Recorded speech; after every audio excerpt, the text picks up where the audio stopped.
Metro West, the neighboring CDC. And we are working closely with Ariel, trying to help him go through these processes and make sure that we're in compliance with anything the city needs as well. Over to our comments. Thank you. I'm in support of this mural as one of many activations. They were one of the 7 TAP awardees for the ARPA funds for the Mayor's Transformative Arts Fund. In consideration of this being not a primary facade and being very written with graffiti, I think that this is a great way to turn that wall from an eyesore to a destination. I love the color scheme, this little impressionist with the kind of Baroque, which I love. I think is very appropriate for that facade of the building and integration into the neighborhood. We did get an email of support from Councilwoman Spencer, which has been submitted to the Landmarks Commission for the record, as well as a letter of permission from the owners of the building. So I think this will really enhance that space. Landmark staff recommendation? Madam Chair, before that, we do have some design review I'm sorry. committee recommendations. The slide just advanced. So this went before the Historic Ohio City Design Review Advisory Committee on April 3rd, 2025. The committee did not have quorum. There was some concern expressed about the existing condition of the masonry, and the committee wanted to ensure that the mural would not deteriorate once it was installed. Understanding that that's an issue for the owner of the building to look into, not the applicant, as far as resolving that. So they recommended resolving any or evaluating the masonry to making any necessary repairs prior to the installation of the mural. And they also asked that the finished brick at the corner where it's kind of toothed or coined in, that be consistent all the way up. So I think the artist was amenable to that, but that is all their comments.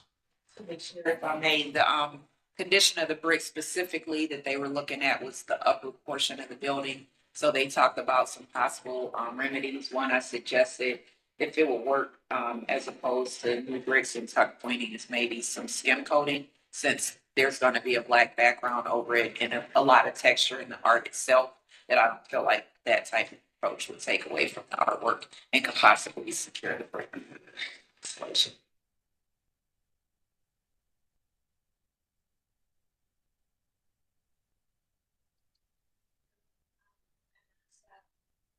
Oh, thank you. Then we'll move on to Landmark staff comments. Thank you, Madam Chair. So we are in alignment with what the Design Review Advisory Committee stated, and also Ms. Petrus, and so we're looking forward to seeing this as it develops. Excellent. Thank you. Then we'll open up the floor to the commission for questions and comments.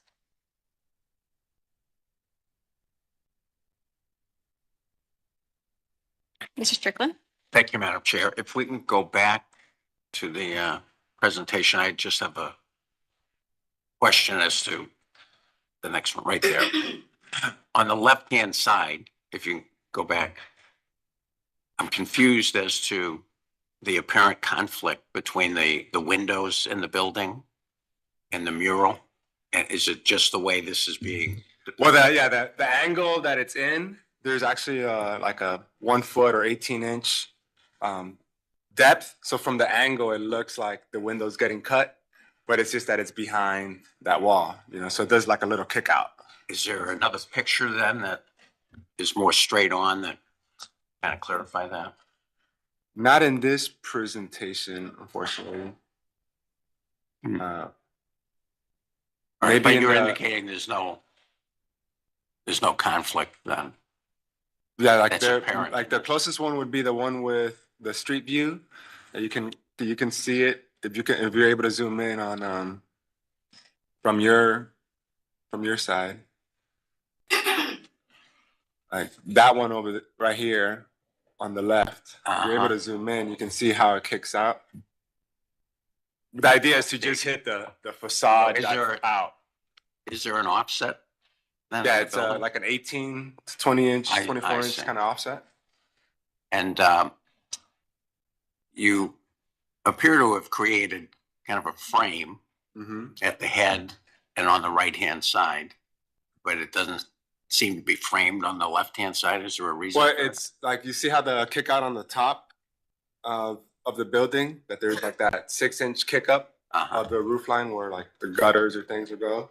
And then with the ribbing that happens with the brick that's coming around the corner, it's like utilizing that architectural detail as this like 90-degree frame situation, almost like remember like those antenna holders that held the rooster, like on your roof, and it spun around, right.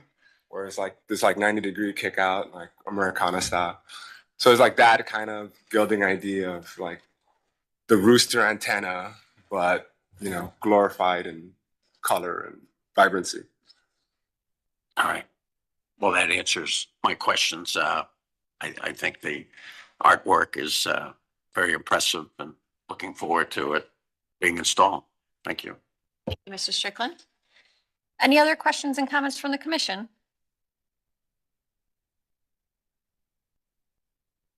Not seeing any. Would someone like to put forward a motion? Strickland? Thank you, Madam Chair. I move to approve certificate of appropriateness as presented.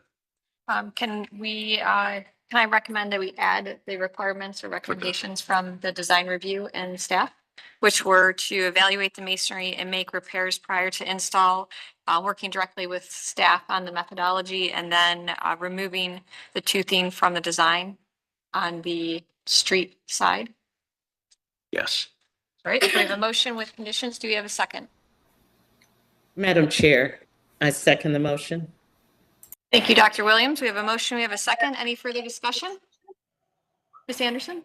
Oh, sorry. Okay. And just one point of clarification, kind of the local design review and then staff recommendations, it was to continue the staggering up as opposed to eliminating continuing it. it. Is that, just wanted to be Okay. clear on that. Is that Yes. acceptable? So, I agree with the staff recommendation. All right. So then we will, Dr. Williams, do you support the revision to the recommendation that it's actually extending the toothing versus removing it? Yes, I do support that. Okay, thank you. Any further discussion? All right, if not, Mr. Bussin, please call roll. All right, Ms. Anderson, Yes. Mr. Dryer, Yes. Councilmember Gray, Yes. Mr. Lozier, Yes. Director Mearsman, Yes. Mr. Strickland, Yes. Mr. Trassick, Yes. Dr. Williams, Yes. and Ms. Trot. Yes. Madam Chair, the motion passes unanimously. All right, congratulations. We look forward to seeing your project move forward. Thank you. Thank you. Have a great day. Thank you. We'll then move on to our next applicant located at 2060 East 9th Street on the Project Scarlet signage. I am going to recuse myself for this.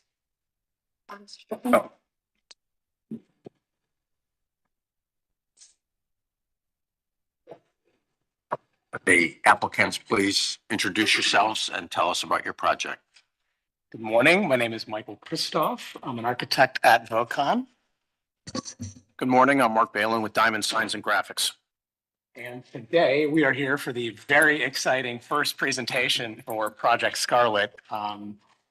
Today, when I say very exciting, we're talking about a temporary construction sign at the top of the building. This will be the first of what I'm sure will be many presentations to this board talking about the project as we continue down the kind of design and design review process. Just to give a bit of a background on the project, since it's the first time we're here talking to you about it, before Mark gets into the actual temporary construction sign. The project sits at the corner of Prospect and East 9th. It is going to be the conversion of the Rose and Sloan buildings into a branded residences, so apartments and hotel project. It's actually going to be a Marriott Tribute Hotel. And there are going to be both of those programs in that building that exist kind of on mostly 2 up. And on the first floor will be the lobbies for both of those programs. So one lobby for the residences and one lobby for the hotel. There will be a restaurant, a kind of signature bar, and a commercial space on East 9th, kind of heading north on 9th. So the first floor will be very, very active. The project is getting historic tax credits. So it is kind of on phase 2 of that application and approval process. So we are going through all of that with the state. And this is all for Spark GHC is the client. And we're working in collaboration with Cleveland Construction and Berardi on a lot of that work. So we'll be back in front of you to talk about the entrances and what we're doing there and talking about the back of the building where we're going to be adding some kind of historically appropriate windows and facades that are currently just all brick. There's some all bricked in windows that we're going to open back up to their historic kind of opening. So we're going to do all kinds of stuff that we'll present to you. But today we're talking about a sign at the top of the building. So as you're going to see today, there's an existing structure. Everyone's very familiar with the Medical Mutual sign that used to be up there. And Mark is going to get into the presentation here. But before he does anyone have questions about the overall project, knowing that this is the first time we're talking about it publicly? Sure. Okay. Okay. Great. Just like you said in the rules, and I was listening, but just forgot about it.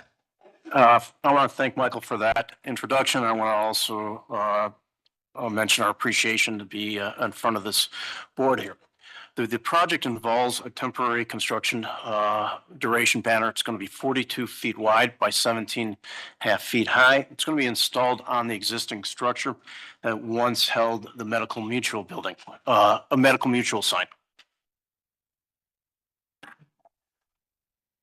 As mentioned, the location is at the corner of East 9th and Prospect. It will be on top of the Rose Building. The project itself, as Michael mentioned, does encompass the Rose Building and the Sloan Building, which is to the west on Prospect. The lower image does show the structure there at the top of the Rose Building.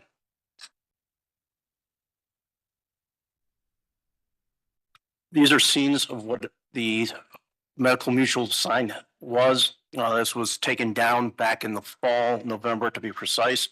As you can see, it sat on top of the building there, had great visibility when you're heading north on East 9th.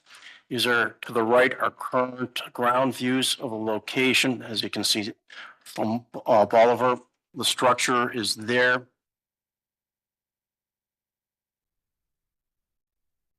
These are renderings to the right as if you're up on the roof there. It does not encompass the whole structure, and that's for the purpose of installing on the stringers that are currently there. I will be taking you now in renderings starting from basically south of Carnegie, heading north on East 9th. Over to the right, as you can see a little bit further back on 9th, continuing north, has a view just north of Erie Street. To the left is a rendering of the sign, which would be illuminated with spotlights that are currently on the roof there. A little bit closer, we also provide some measurements of both the East 9th and Prospect elevations of the Rose Building. And to the right are drawings of how the banner would actually be attached to the structure. I think that is it. That is thus. Yes, thank you.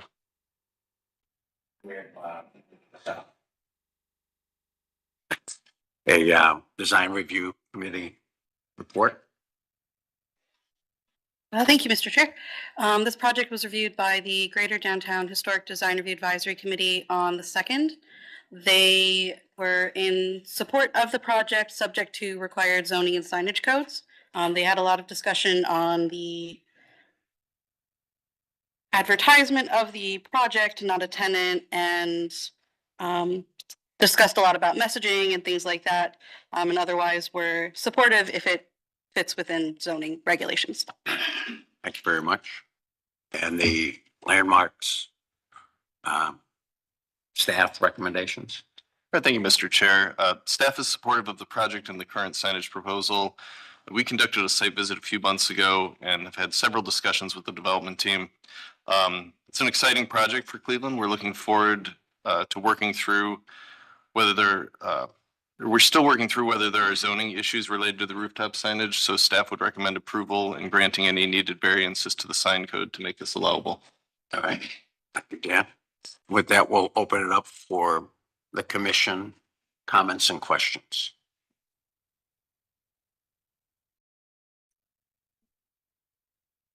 Director?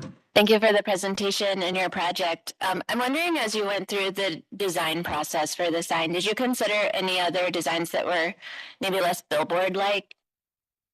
So when Mark will build on this, I'm sure, but when we talked about what we were going to do at the top of the building, we did not want to go too far at a design level because eventually here, we're going to be able to announce the brand, all the project collateral that we can related to the hotel.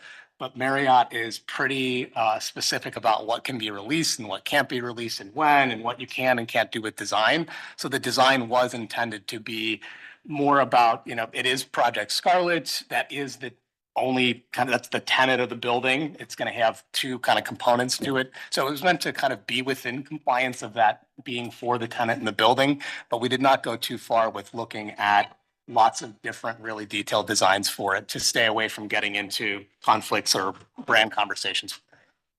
Thank you. Just one more question. I know you mentioned this is a temporary sign while construction is going on and those tenants are moving in. Do you have an estimated time frame for that temporary nature? So I will qualify my estimated time range because if the client were here, they would say they would like to be done this December.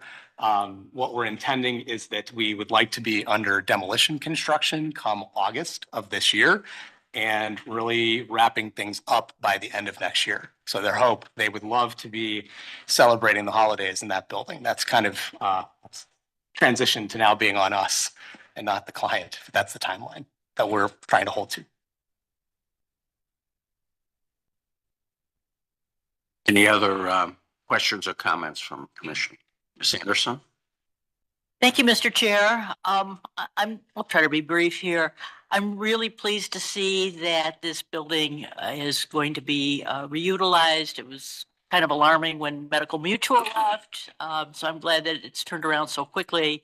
I love this building. This is just such a gorgeous, gorgeous structure. And I understand, you need to market the building. I'm a little uncomfortable with the red billboard. And,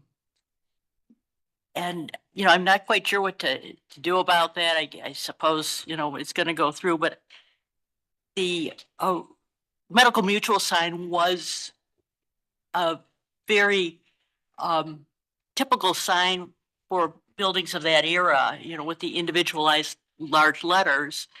And, it was kind of an exciting sign. And I hopefully when there's something more permanent, maybe that kind of concept can be incorporated.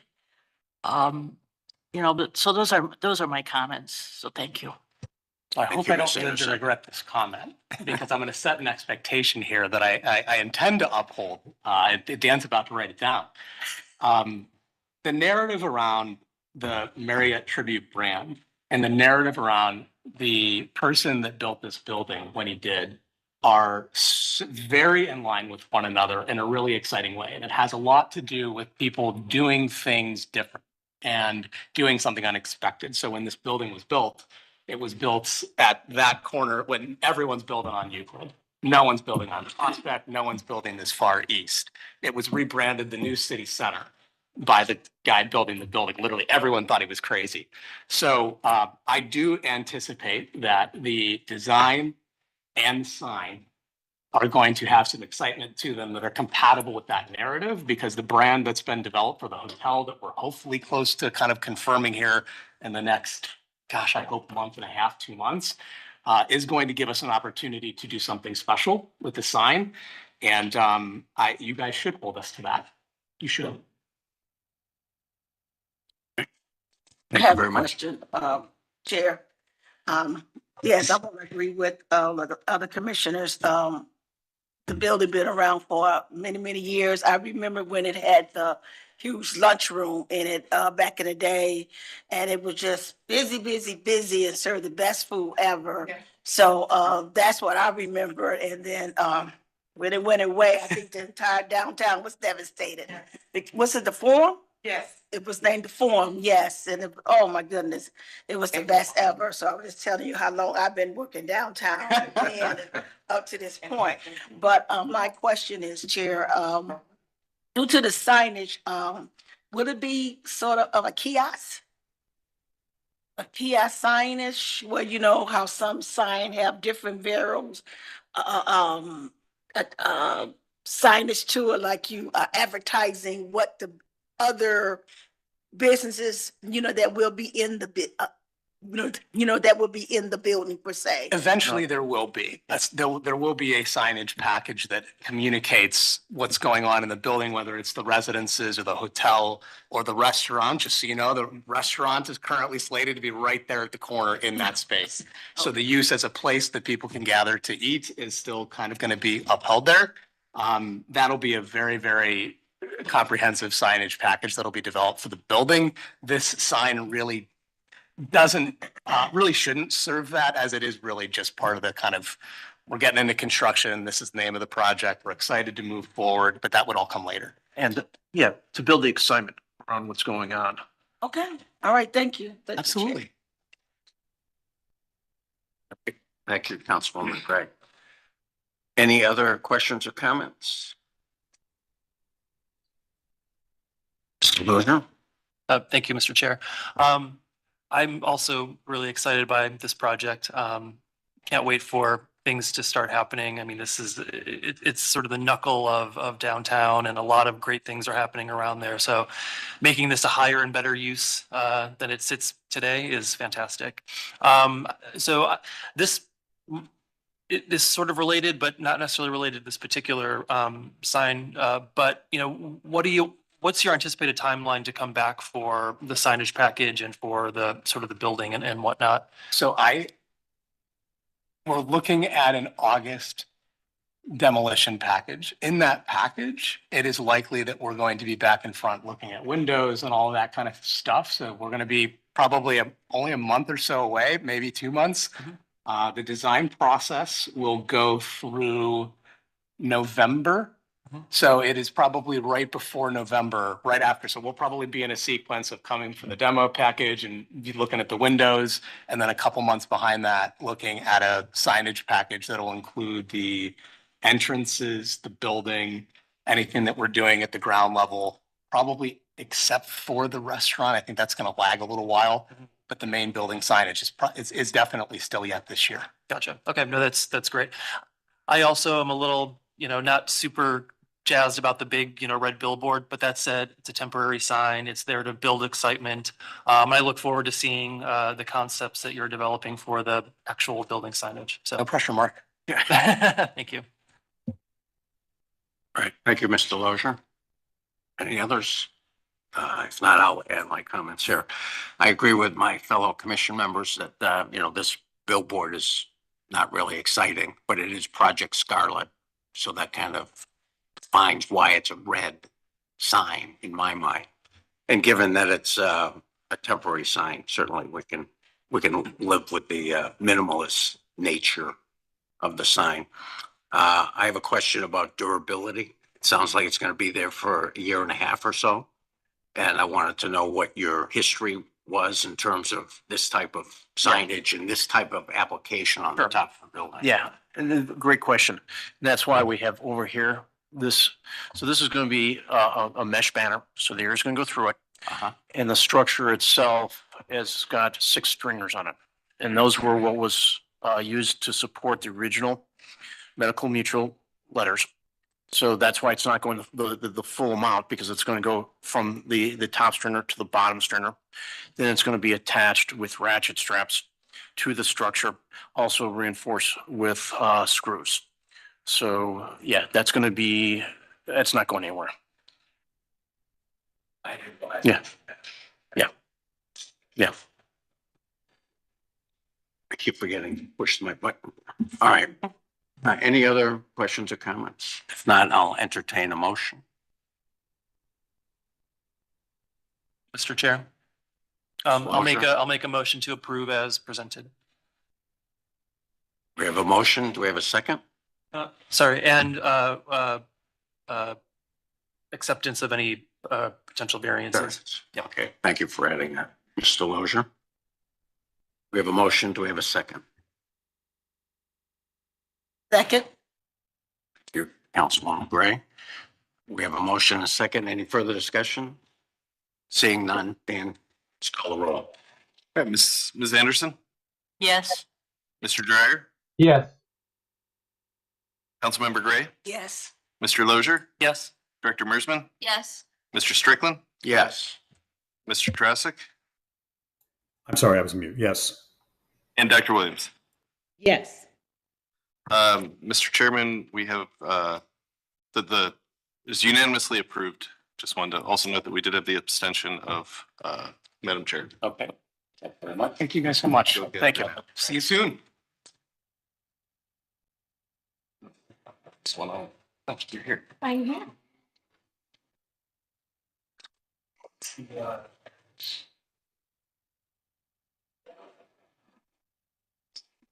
We'll now move on to our next applicant located. We will now move on to our next applicant located at 5600 Lorraine Avenue, Partnership for Good Health renovation. The applicant would like to unmute yourself, announce yourself, and tell us about your project. Good morning, everyone. Thanks for your time. This project is a renovation of an existing building at 5600 Lorraine. Is the screen still being shared?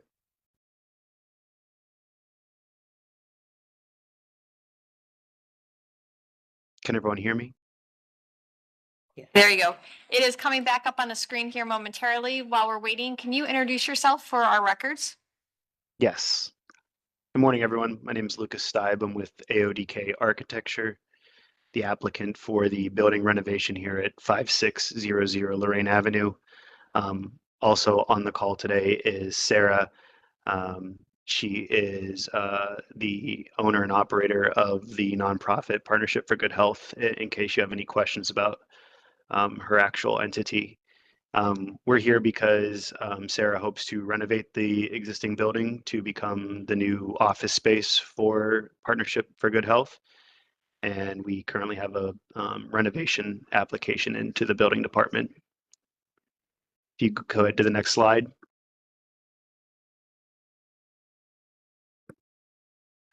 Just a location map here. The building is at the corner of Lorraine and 57th.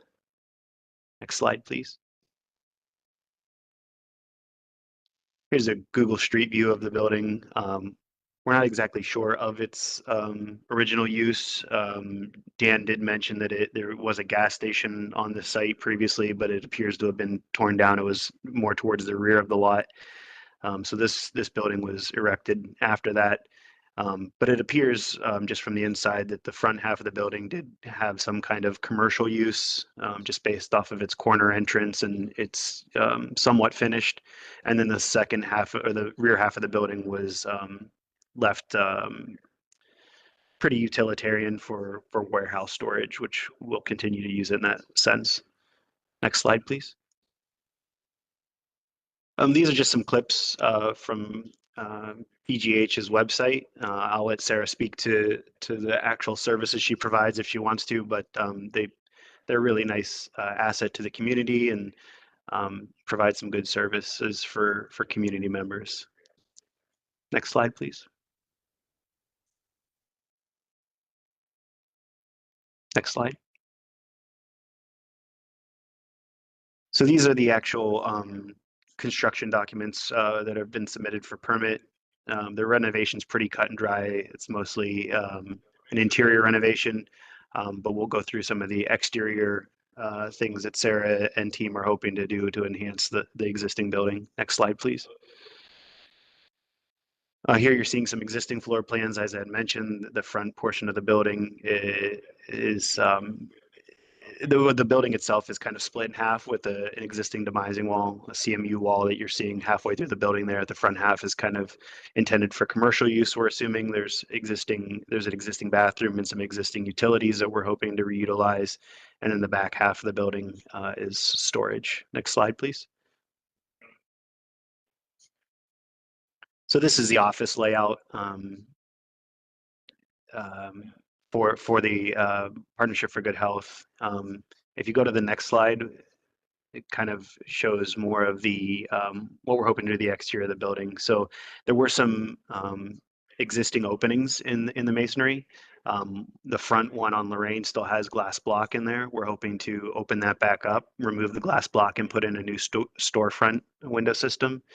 There was a matching opening in the masonry on 57th that's been blocked in with CMU infill. So we're hoping to remove that infill and also replace that with a storefront window system. The front door will be replaced with a storefront door. And then there's two smaller windows that you're seeing in the northwest elevation at the top. Those have some glass block that are pretty damaged. We're hoping to replace those with some awning windows to let in some daylight into the future break room. Next slide, please. It's just some more existing photos. We can toggle through these relatively quickly. Can jump back to them if anyone has any specific questions. Here you're seeing that elevation on 57th, the two glass block windows that I had mentioned. And you can just make out the faint outline of just to the right there where there was an opening that's been filled in and painted over. And then this is the existing opening with the glass block that I'd mentioned. So we'd be replacing the glass block with a new storefront system here.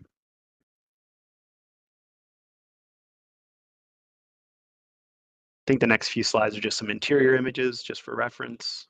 So this is the commercial space that we'll be renovating to be Sarah's nonprofit's office.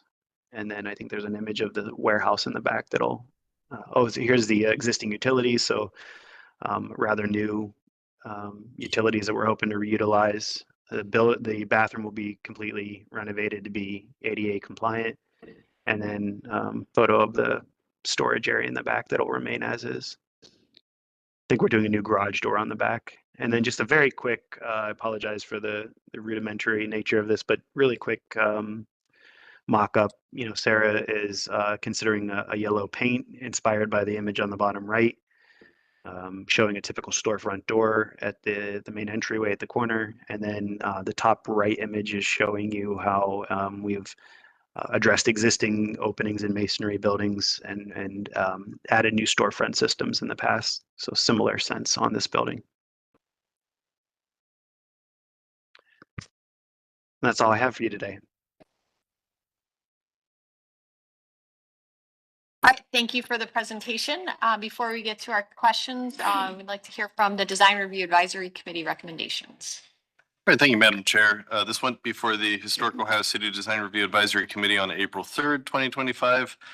As with our first case today, we did not have quorum. There was discussion about the window size with some committee members wanting to see the openings expanded, but kind of an understanding that the use as a healthcare center warranted more privacy. So they were generally supportive of the project as presented, with the note that it would have to come back before them for signage when they were ready for that. All right, thank you. And Landmarks Commission or Landmark staff recommendations? Thank you, Madam Chair. Staff is supportive of a new use of previously vacant building. We note the canopy that there's proposed in that rendering is new, so we'd like to see more detail on that. And that just found a really old picture of the building, which was kind of fun, different color than it is now. And just note that when painting on the masonry, make sure that it's appropriate paint that is used.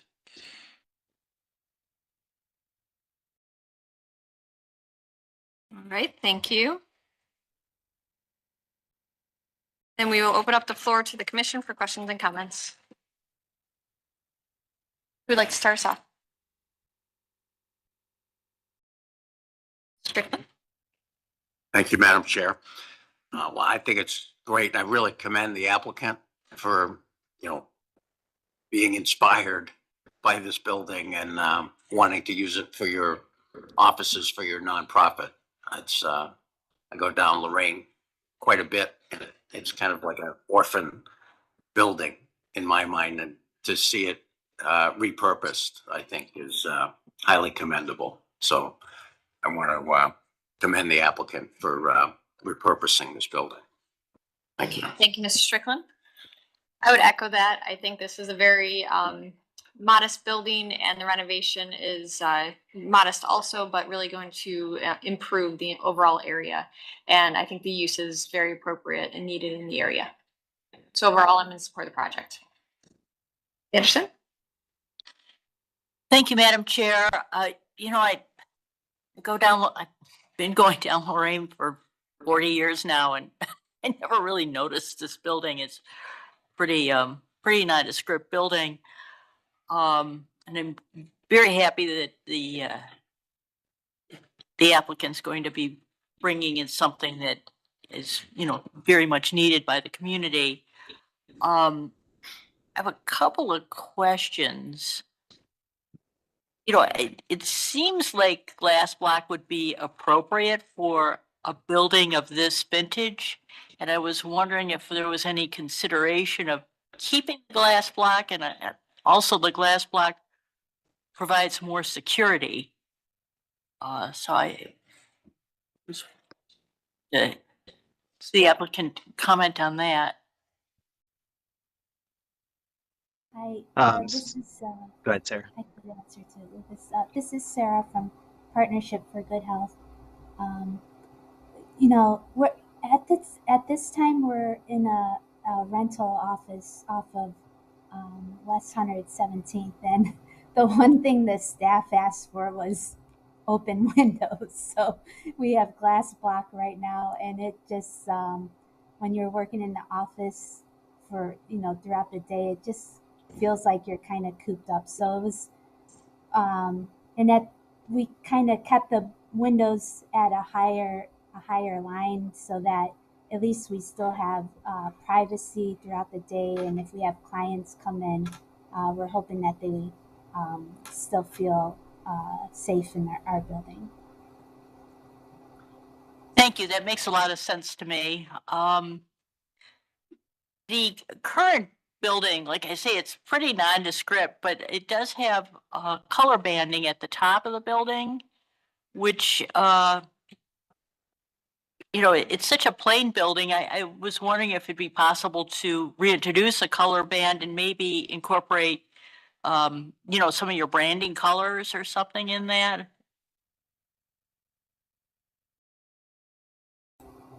I think, yeah, we haven't gone into deep discussion about the paint yet, but I think it could be a good idea to keep that type of banding.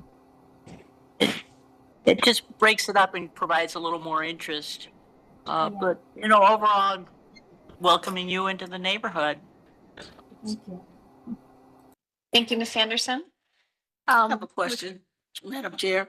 The 3 pictures that you had up there before, could you go back to another setting? You had top of the building, then you have the door, then you had another picture at the bottom with like 3 different modules. Yeah, I think it was the last slide or the second to last slide. Uh-huh. The images to the right are kind of No, basis not of that. design image. Not that bit. Not you had. It was like The one with you were the showing yellow. the building, the new, yes, Yellow. the yellow one, yes, the yellow building, and then you had onto the It's trying right to of the catch up. yellow building. You had 3 different pictures showing. Want to address your questions? The slide shows a little delayed right now. So Oh, it's is up- it? Okay. That's why it's not on the screen. So Oh. if you want to ask your question, the applicant can answer it. Okay, well, that's what I'm trying to get to the picture to ask the question. Mr. Because I Lozier. know I'm trying, Mr. Lozier, that's could you the whole help us out here? point. There you Yeah, go. That one right there. Yeah. Yes, so yes, that one. Thank you. So my question is, the last picture with the 3 module buildings. Is that the new look of the building, and or is the yellow building is the new look? Cause I just got kind of confused with those 3 modules. Is that like a garden area versus the actual building? No, yeah. Applicant? The three images on the right are purely basis of design, so they're not related to the building other than the top image is just showing what storefront might look like in an existing brick building. The middle image is just a typical storefront door, and then the bottom image is purely for the color paint that Sarah is considering. Nothing else in that building. Okay, all right. Thank you. All right. Thank you, Councilwoman Gray. Hearing fairly consistent consensus of approval or support for the project, would someone like to put forward a motion? I move to approve the project as presented. Thank you. We have a motion. Do we have a second? I'll second with consideration that the applicant consider banding in the color palette for the top of the building. Can I also make the recommendation, sorry, I missed my own note, of submitting the final details of the canopy to staff, along with that final paint color and or configuration to staff? Right. This one is the director. The director, do you agree with that? Yes. All right, so we have a motion and we have a second with conditions. Do we have any further discussion? No, not seeing any. Mr. Muslim, please call roll. All right. Ms. Anderson, Yes. Mr. Dryer, Yes. Councilmember Gray, Yes. Mr. Lozier, Yes. Director Mearsman, Yes. Mr. Strickland, Yes. Mr. Trasick, Yes. Dr. Williams, Yes. and Ms. Trout. Yes. Madam Chair, the motion passes unanimously. All right, congratulations. Your project is approved. We look forward to seeing it move forward. Thank you, everyone. Appreciate your time. Thank you. We'll then move on to our next applicant located at 13512 Ardoon Avenue, siding installation. All right, thank you, Councilwoman Gray. Welcome. First of all, I'd like to tell you that I did not have any idea that I was going to be coming before this commission or board. We did not know that we lived in a historical district when we bought the house, as did 90% of my neighbors. So we're all kind of really taken aback by this. This initially started out that we were looking at a siding issue, a vinyl siding issue, okay? And whether the historic nature of the district would allow for vinyl siding. Well, I've lived on the street for almost 20 years. And I've seen vinyl, there's 17 houses with vinyl siding and they've all gone up. And as early as 2 years ago, there was vinyl siding placed on houses. The one thing that I found out, nobody applied for a permit. My contractor, obviously unbeknownst to him that wasn't fashionable, but I'm kind of proud of him that he did it because it let me in on something, the nature of this commission. Vinyl siding has been going up on Ardoon Avenue for years, 2030. And all of a sudden we hear that we're in a historic nature. So I went around and I talked to each of my neighbors and I said, did you know we were in a historical district? No. We had no idea. This house that I purchased is 1922. So when I walked into the house, I knew something was going on. But, I'm a fan of old things because I'm old.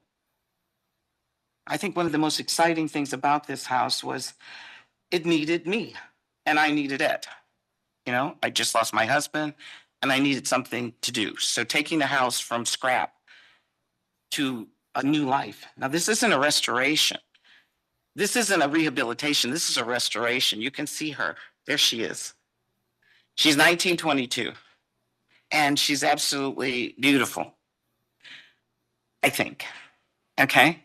Now, one of the things I can say to you is that every time you go to fix, we got the house, it was infested with carpenter bees. Okay. And that's not unusual for a house of this age. It was infested with carpenter bees. So we had to go inside and they had lodged themselves on the front of the house and they had lodged themselves on the back of the house. So we had to go in and they had to do foam. It was just incredible.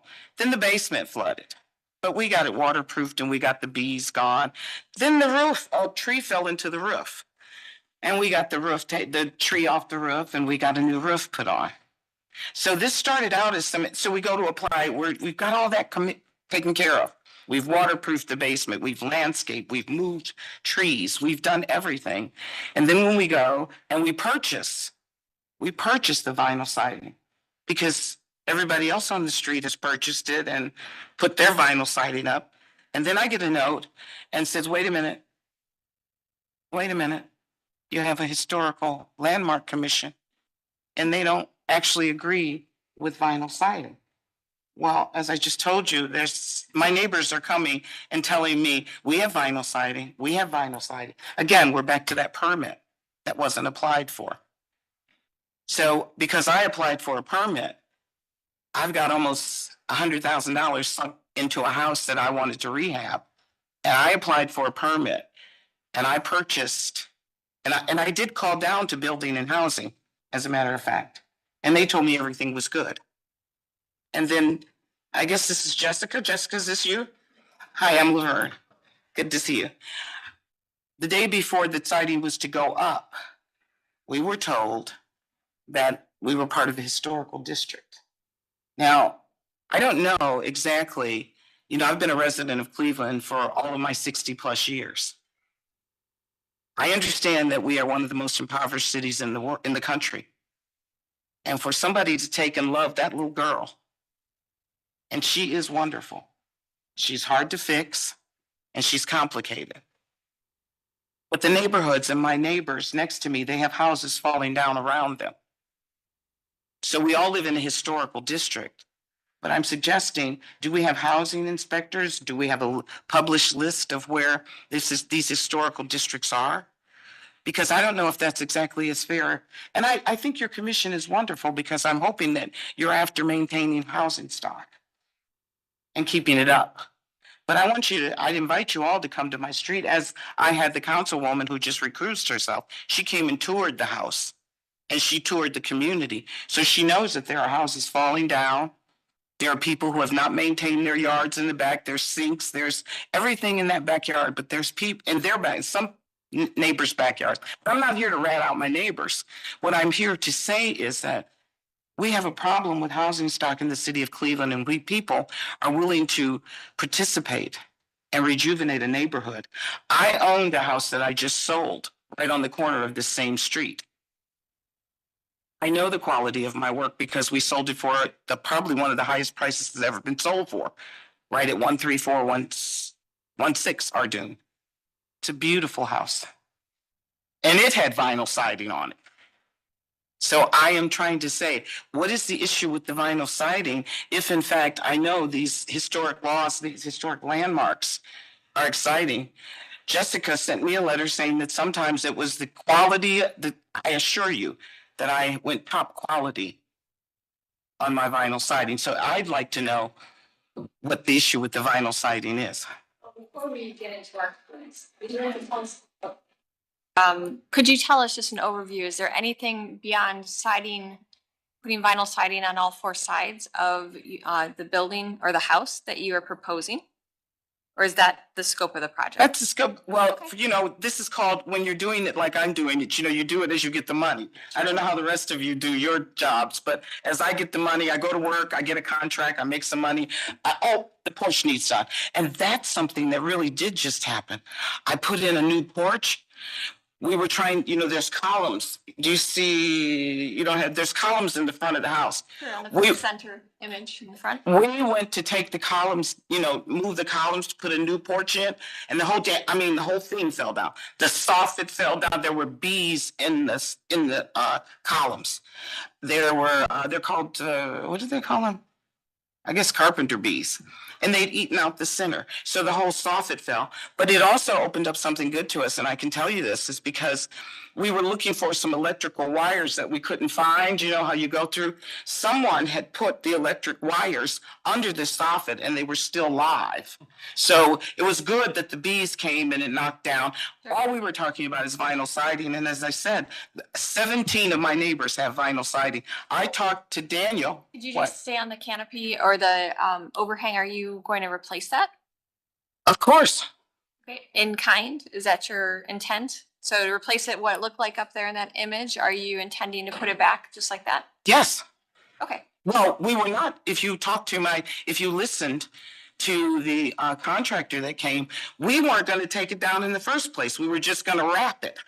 But the bees came and we put the new steps in and it fell down on its own. So I'm grateful to God that it fell down on the contractor as opposed to the mailman or the neighbor kid or anything that happened, or the delivery, Amazon, because what if it hadn't fallen down? I mean, we didn't know that it was a problem.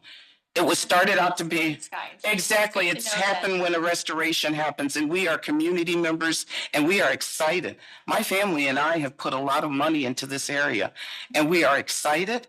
We want to make sure that we're doing things right. But as I said, the only difference between me and 17 other people on the same street is that they didn't pull permits.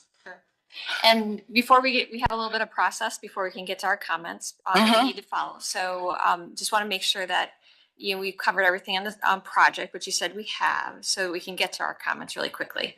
Well, I'm not understanding what you're asking me. I thought we were just down here for the vinyl siding.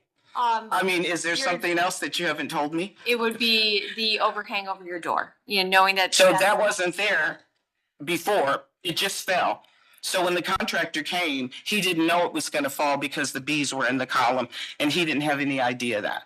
So he was legitimately telling you the truth, that it was just the siding. Sure, and Yeah. we understand time and things happen, and we just want to make sure that we're talking about that. We are can talking address about that the too. exact same We're thing. covering everything that Yeah, we have to do this now, so we get initially- all of our opinions because. Sure, it was about the siding. That's what I thought we were down here for. Sure, but we need to address all of any renovations on the exterior of the building, because our scope is any modifications to historic buildings. So that would include your siding, your windows, the canopy, your roof, all of those things, painting, your foundation. Well, it's too late even for the roof. replacement to it. So let's stay on, I just want to keep us on task here so that we can give you. Well, it's too late for the roof, but the only thing that I am here and willingly can tell you about is the siding. Sure, and we appreciate that you're here. And I you're am doing very the right happy to be thing, here. And you're following the process because I think you've definitely. Because 17 other people who got vinyl siding didn't. Correct. On my street. And we understand that, and we Yes. appreciate that you are. Thank you. A law abiding and the following, process yes, and and we're coming and excited talking to about us your and review so forth. committee. So, Yes, we are. We. And again, I have receipts for $70,000 that I've put into the project. And I assure you that I am prepared to do whatever you ask me to do as it relates to the vinyl siding. Because that's what I thought I came prepared to discuss. Sure, If and- we want to discuss something else, I think it's only fair that you allow me to come back and talk about that. But I came here to talk about vinyl siding because the soffit fell down on its own. Right. I mean, God, sorry. I didn't have anything to do with it, but bees are from God. So we can talk about this soffit in a future date. So let's stay on task. Yeah, as I Talk get about some the- money, I'll talk to you about how I'm gonna And do we all would that. rather, Ian, it's nice to talk about them all so you don't have to come back to us. You know, if it's your intentions to replace it, but let's stay on task. I did not know that the soffit was gonna fall, so I can't tell you how I'm going to proceed with that. Because Understand. actually, if you want to know the truth, Chairman Trot, I was shocked myself, and I am still in a moment of thinking, what happened, you know, when it all fell down? I am in shock, just like you are. And you're- So I am Absolutely, not still processing. exactly there. Okay, Exactly. that's And it fine. could be that I need counseling right now just because it fell down. And I thank you guys for reminding me of all this, but it has a new porch on it. I have a new porch on it and it all fell down. Sure. So, we can talk about the future. So let's Okay. talk about the vinyl siding. okay, let's talk about that. We have a little bit of process we need to go through before we can get to the commission's feedback. So let's talk and hear what the local landmarks committee recommendations were. Or do we need to, let's quickly go through the presentation, Jessica. Just this is this type of siding that you're proposing here on the. My contractor came in and he proposed this, yes. And the color that you're proposing, It's a dark gray, okay. And that's. which there are 4 houses Okay. on the street like that too. Okay, so we have the color, we have the material, we have the style, and is it the top or the bottom style that you're putting in? It's the top, isn't it? Yes, Madam Chair, they're proposing a double 4 Dutch lap, and I believe techno gray is the color. Techno gray. Okay, perfect, Which I thank you. think is It, on the. The renderings show Yes, yeah, the yeah. renderings show the So that's, approximate okay, color, yes. that's good. And then black trim, is that for the Mhm. rendering also? Okay, And there are houses that I can show you in Shaker Heights that are in that same historic district that have this. It's kind of like a, modern. It's very modern, sure. but it's also in keeping with the mid-century modern, because I made sure. And if Councilwoman Gray had not recused herself, the entire house has been gutted and redone in mid-century modern. Sure, no, that's helpful, and the rendering helps us understand. All your windows are gonna stay as is, correct? They are. All right. Right now, I can't afford to do it because the Understand. soffit fell down. Understand. Mhm. All right, Jessica, we can go to the next slide. All right, so then, let's, review the design review committee's recommendations. Thank you, Madam Chair. This project was reviewed by the Greater Cuyahoga Valley Historic Design Review Advisory Committee on April 1st. There was a lot of discussion on the existing siding, which is a wood shake, and the change from a shake to a Dutch lap as a drastic change for the home. It did come up that the porch stoop had fallen, and so the contractor at that time said it was not in their It scope. wasn't his fault. He didn't have anything to do with that. Ma'am, if you'd let her finish her Oh, report, sorry. please. Yeah, so that the stoop was not in his scope of work, he was just there for the siding, and that he did not know the plans for that. There was discussion on the color. Committee members noted that for that age of home, it's typical, that age and style of home, it's typical for the windows and trim to be the same color and not be have that stark difference. And so a white or lighter color for the trim would be more appropriate with the dark siding proposed for the home. And ultimately, they did make a recommendation for denial as presented due to missing information and a lack of a full scope of work provided, with the note that the applicant should provide a more complete or comprehensive presentation to Landmarks Commission. They wanted to note the porch and the stoop removal should be recreated to match original with drawings provided. The details of the siding and the trim should be provided with profiles and measurements for the proposed and for the current. The window and fascia trim color should more closely match the window color. They're not saying it to be exact, but more closer to a white or off-white color. The siding profile should more closely match the existing shake on the home. Intentionally exaggerated profile of vinyl should be avoided, and any other window, door, roof changes should be explained or included. All right, thank you. And Landmark staff recommendations. Thank you, Madam Chair. Consistent with the way we've handled previous vinyl siding proposals, staff recommends a non-vinyl solution for the front of the home. This could either be maintaining and painting the existing shake siding or utilizing a quality material that closely mimics the original shake in dimension and configuration. We would also recommend that the commission require that the porch stoop that has been removed be replaced utilizing photographic evidence to reproduce what was removed. We understand there are some electrical and pest issues that led to its collapse/demolition. And it appears that the base has been rebuilt. We'd just like to ensure that the cover of the stoop is also rebuilt, and staff is happy to work out the details of that so that it doesn't have to come back to the full commission. Excellent. And then I guess I'd also note that we agree with local design review committee on the colors being, a house of this era That's was the first. typically 2 colors as opposed to a 3-color scheme, but the lesser issue than the materials for us. Thank you. All right, thank you. So now we'll get to the commission's questions and comments. I'll start us off. The area of focus that our commission is focused on is to uphold the interiors of Secretary of Interior standards and their views on materiality that is used within a historic district. Typically, they do not allow vinyl windows or vinyl siding. We look at everything on a case-by-case basis, and we do allow vinyl in some circumstances, but typically never on the front of a house. Their focus is usually to try to match the original material as close as either replicate the original material or use a product that is as close to the original material itself in look and or profile. So I think that's why we're having a little bit of conversation here, because you have a shake house and we're going to a Dutch lap house configuration. We have made exceptions though on sides and back because we do understand the investment and your desire to improve it. And we want you to improve your house. And we, appreciate you taking on this effort because these houses are great. They just do need care.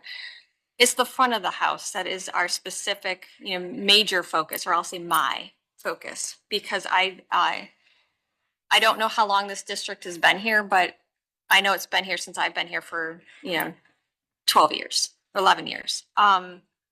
So I will focus primarily on the front of the house.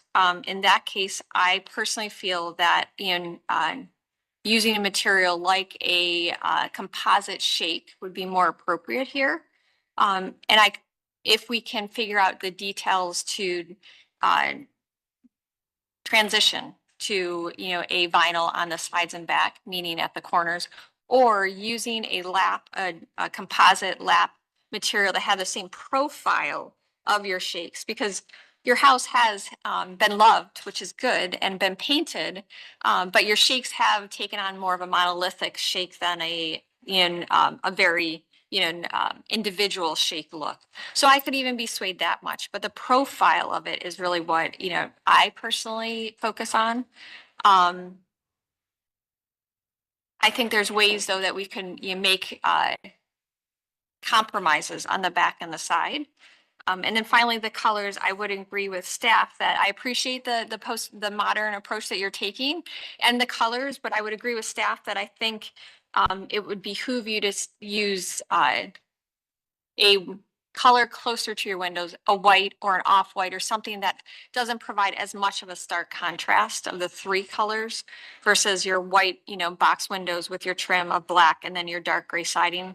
I personally think a white, dark gray could work better and really maintain the historical integrity of your house.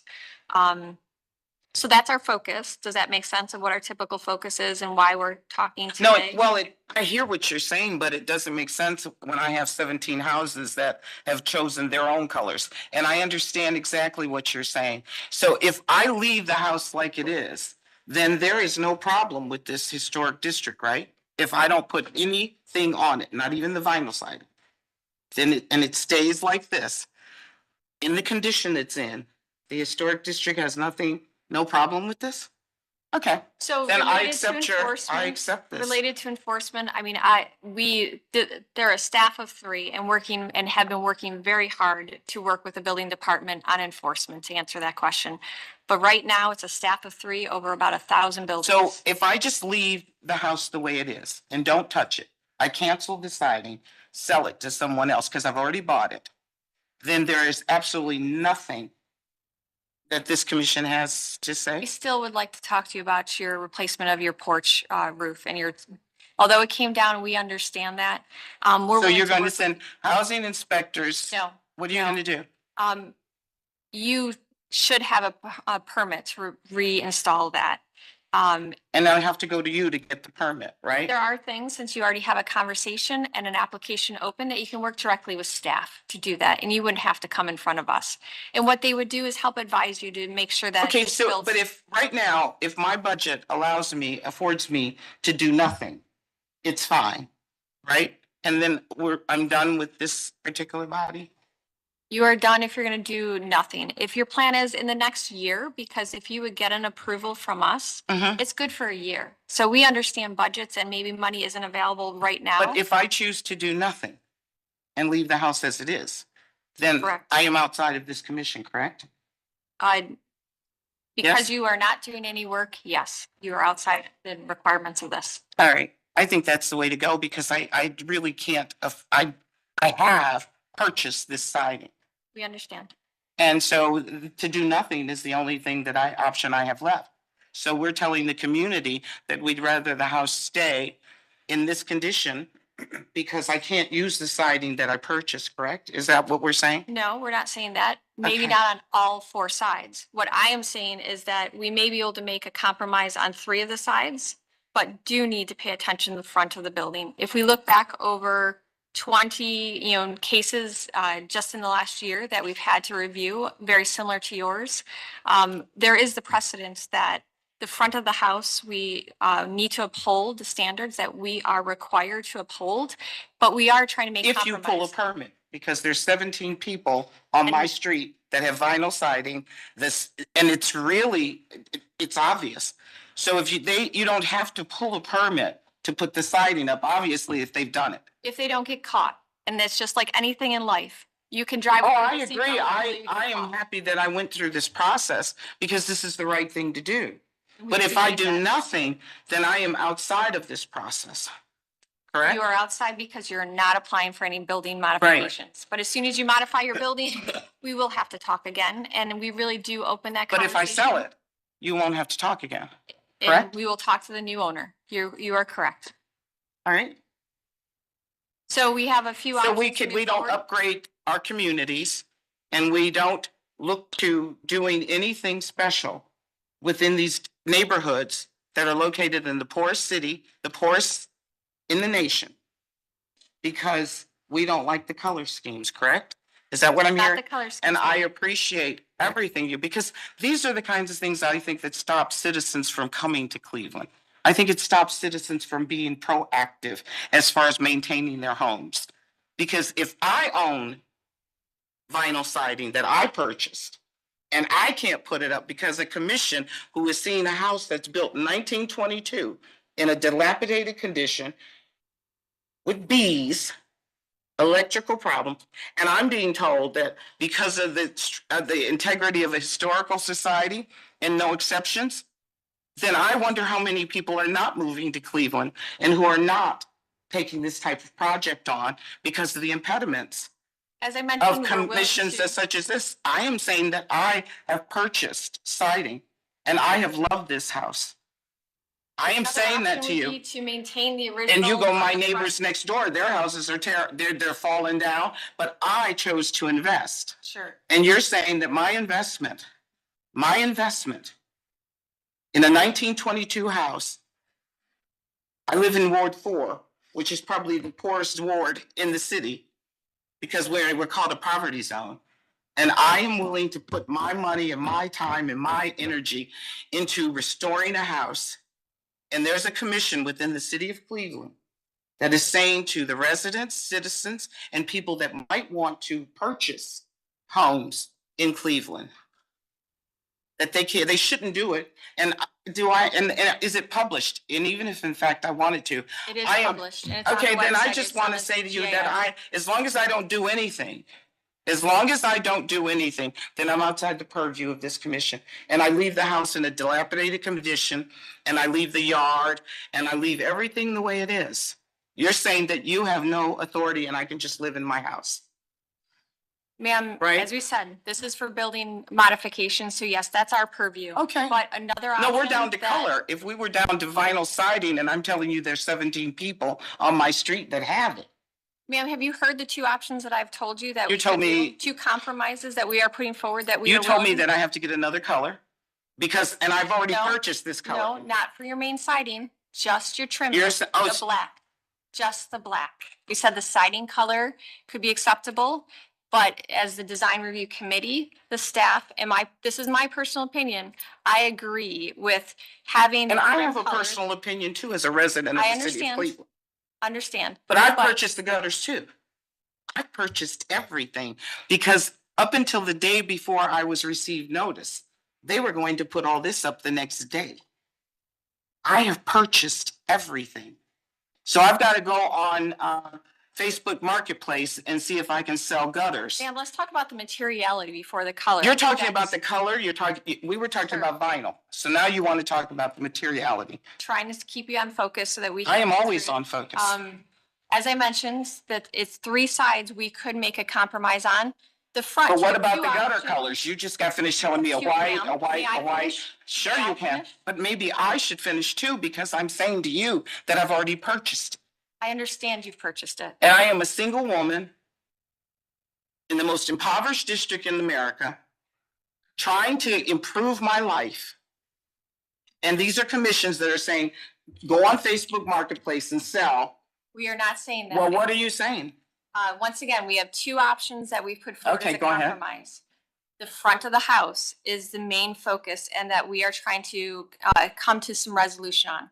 Option one, as I mentioned, replacing the front with a alternate material than the vinyl, a composite, either shake, so a simulated shake, or a composite. I'm saying to you, where will I get the money to buy Let that? her finish. Please and let then me you'll have finish. Oh, your- we can okay, take- go ahead, let's do it. So that's option one. Option two is you could maintain the wood on the front Mm-hmm. and paint it to match your vinyl siding And do you have color. programs for painting that I can get a grant or something? Because this is like the historical nature of the house.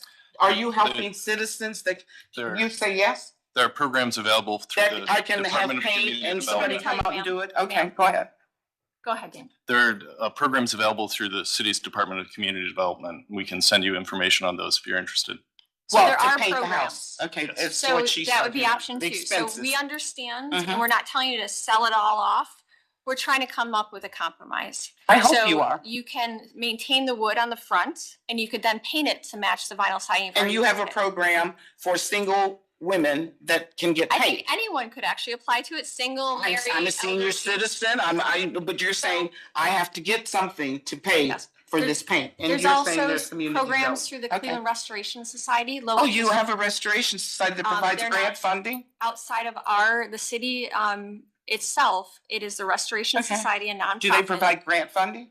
They provide low interest loans or I don't know if it's grant funding. So loans, There's any actual grants available right now? So those are two okay, options. there are no grants available right now? Cleveland Restoration Society, the Department of Community Development has the Senior Housing Assistance Program, the Repair Home Program, the Lead Hazard Abatement Program, and the Healthy Homes Program. So there are several programs that so- you may qualify for, and I'm happy to put you in contact with people. And in with the Department real of Community estate Development. taxes that we just experienced going up, I can't afford anything now. So those are. three So you're options. saying I need to go expend additional funds when I have proper material with an increased real estate tax base in the poorest city in America? You're saying to me that now I've got to go figure out a way to get a grant funding that isn't available to buy paint and then pay somebody. I'm not sure that this program will afford me the opportunity to have somebody paint it as well. I have the materials for this house. We If we understand were that. talking about just the siding, then I'm perfectly comfortable with this. Now, if you're talking about the gutters, then let's talk about that. You don't like the color of that? Maybe I can switch those out. But the siding is there. And that's why we're trying to come to a But compromise. with we're you. not compromising if I don't have the financial wherewithal to do what you want me to do, unless you are planning on funding me and paying for somebody to come paint it in the poorest city in America, okay? In one of the most impoverished districts in America, someone like me is trying to elevate my neighborhood, my community, the people around me. We have crime running all around us, and I'm trying to make sure this doesn't look like an abandoned house. And we But don't all I wanna can do be that. told is that in the front, the facade of the house, I have to go and expend more money. And I don't have more money. But I hear your compromise, but I'd also like to see where there's grant funding for someone like me to take on your objections. I came Can I down make here a talking about suggestion? vinyl siding. That's what the letter said to me. That's what you said to me. She sent me a letter saying, we want to talk about vinyl siding and we the just- quality of the vinyl siding. Right. And I came down here saying, I've got top grade vinyl siding. I have the contractor already, and I came down here in good faith. But now you're talking about the soffits, you're talking about the color. I don't know if I don't know if you told me everything that was supposed to happen down here. I wanted to come talk about the vinyl siding. That's what the original email said to me, vinyl siding. Sure. Now you want to talk about the facade of the house. You want to talk about a soffit that fell down because of bees. You want to talk about all of those things. I came down here to talk about vinyl siding. Sure. ma'am. That's what you told me I was coming for. So when citizens and residents of Cleveland get down here, is this what you do? You do bait and switch? I've seen 4 people come here and got approved that were major corporations, but a poor citizen such as myself who comes down here, I don't even want to pull the race card on you because that's not necessary in this And we're instance. trying to. I am simplify saying to this you for that I don't have the money. We're trying And to simplify everybody this for you. in my community will tell you I am probably a stellar neighbor. I am wonderful. I just came down here to talk about vinyl siding. That's what I was told I was coming down here to talk about. The Now- design review, that was one last week. The design review, that's why I came down here, because they said to me that they didn't like the, you can talk, Daniel, because I've talked to you several times No, as I'm well. just- Madam Chair is trying to communicate to you. You need to let her speak. so No, that I we can don't, have a I need to let conversation. you know that I pay taxes in this city. Do I? And as you do, you live in Cleveland? Do Yes. you all live? Okay, I live in Cleveland. I pay taxes here in Cleveland. I'm considerably, probably, maybe not you, I'm not older than you maybe, but I am considerably paying taxes. Maybe not you, but, okay, I am suggesting to you that, no, I'm not pleased by this. Come on, this looks like I'm being railroaded into not taking care of my neighborhood. How many people are being told all of what you're telling them, and now they won't invest in Cleveland? Cleveland is worth investing. I don't know where you live. Do you live on the east side like me? Because I can tell you. You live in Cadell. I live in Buckeye Woodland. Similar areas. Okay, is it? Yeah, I heard about your situation over there. You're not doing that great either. No. And with review committees such as this, I am shocked. Man, we were. I am shocked. You are not making, how can you, unless you give me some money to get this facade done? Make a suggestion. Sure. We have Here we go. I would feel like it'd be best if we maybe table you and connect you with these grants. No, you don't And need to see- table me because I don't have time. It's winter, it's summer. I have holes in my house I understand because that. of We can bring bees. you back And when as you soon know, as 2 did you wait, weeks. I came down here talking about a vinyl siding. Now you want me to come and take off a job again to come and talk to you. So you want me to lose more money to come do this. Is that what you So want me if to we do? move forward with the vote, we have two Then options. vote. We have I It's want you to going vote be because approve or I want I want this to be handled today. Yes, let's vote. Okay, then with your request, we will move to a vote. Yes, vote. Okay, Um, then we we need a will, motion. would someone like to put a motion forward? Madam Chair, I'll put forth a motion to deny the certificate of appropriateness for this application. Okay, we have a motion. Do we have a second?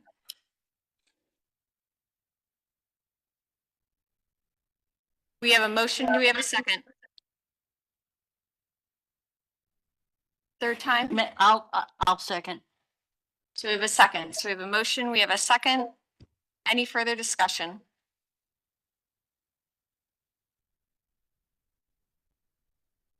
Right. Not seeing any further discussion. Mr. Mussin, please call roll. Hi, Ms. Anderson, Yes. Mr. Dryer, Yes.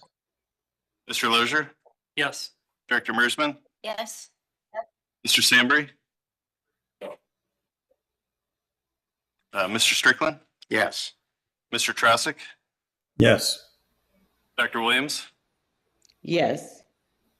and Ms. Trot. No. Madam Chair, we have the motion passes by a vote of 7-2 with one recusal. Denied. So it's, So- yes, so the Mhm. applicant is denied. So the application is denied.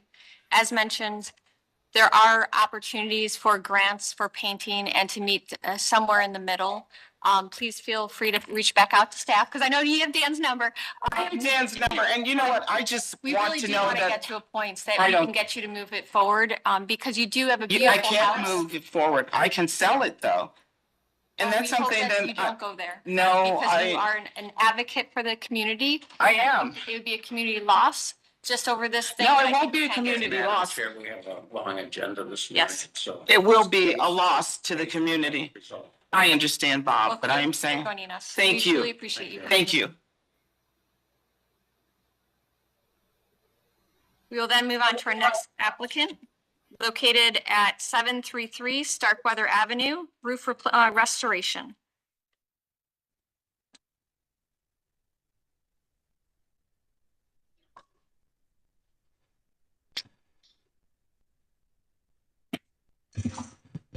Thank you for joining us. Thank you. Good morning. Please announce yourselves or tell us your names and tell us about your project. I'm David Hoag. I'm an architect with Bostwick Design Partnership.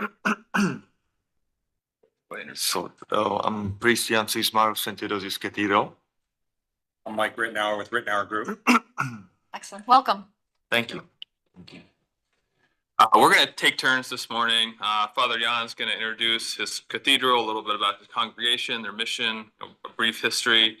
And then Mike's going to talk about the preliminary restoration efforts that his company's already taken to stabilize cathedral. And then I'll walk us through the proposed design considerations with the restoration.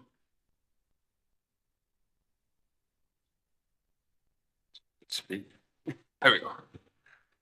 So our cathedral was built in 1911. It took 18 months to build the cathedral, and there were only 12 families, all immigrant families that built the cathedral. Mix of people from Slovakia, Ukraine, Poland, Hungary. And these people raised $70,000, built this magnificent cathedral.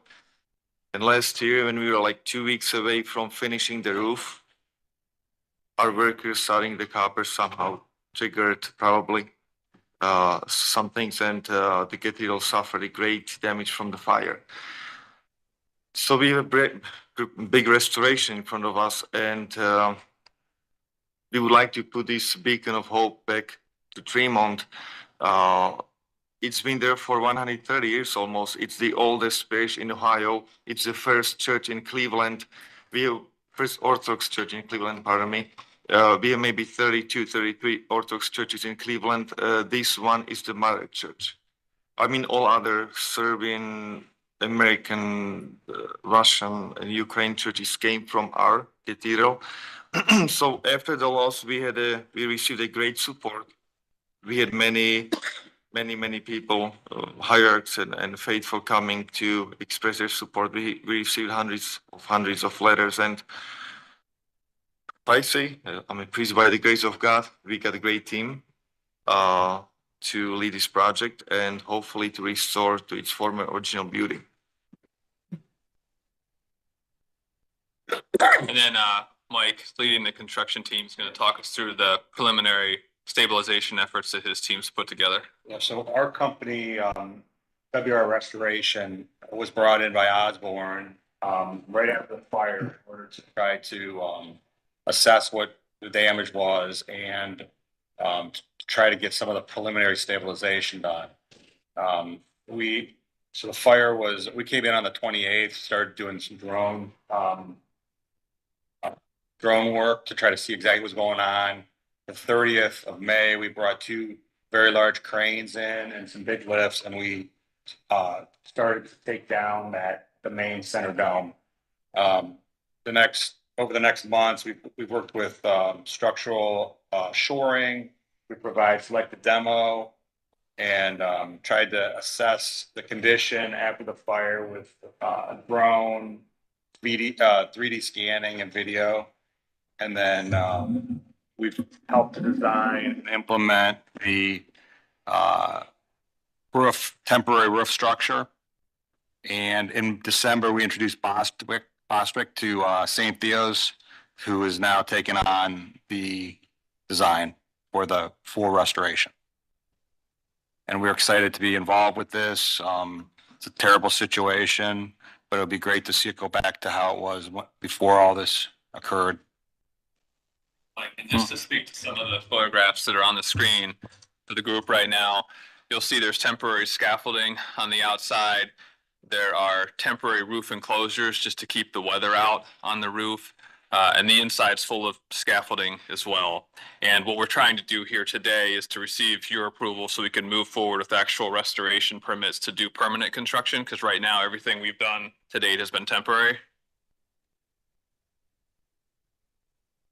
So what you'll see right here is an aerial view of the cathedral prior to the fire on the left, and a rendering on the right, really just editing the photograph showing the restored slate roof, the hipped roof.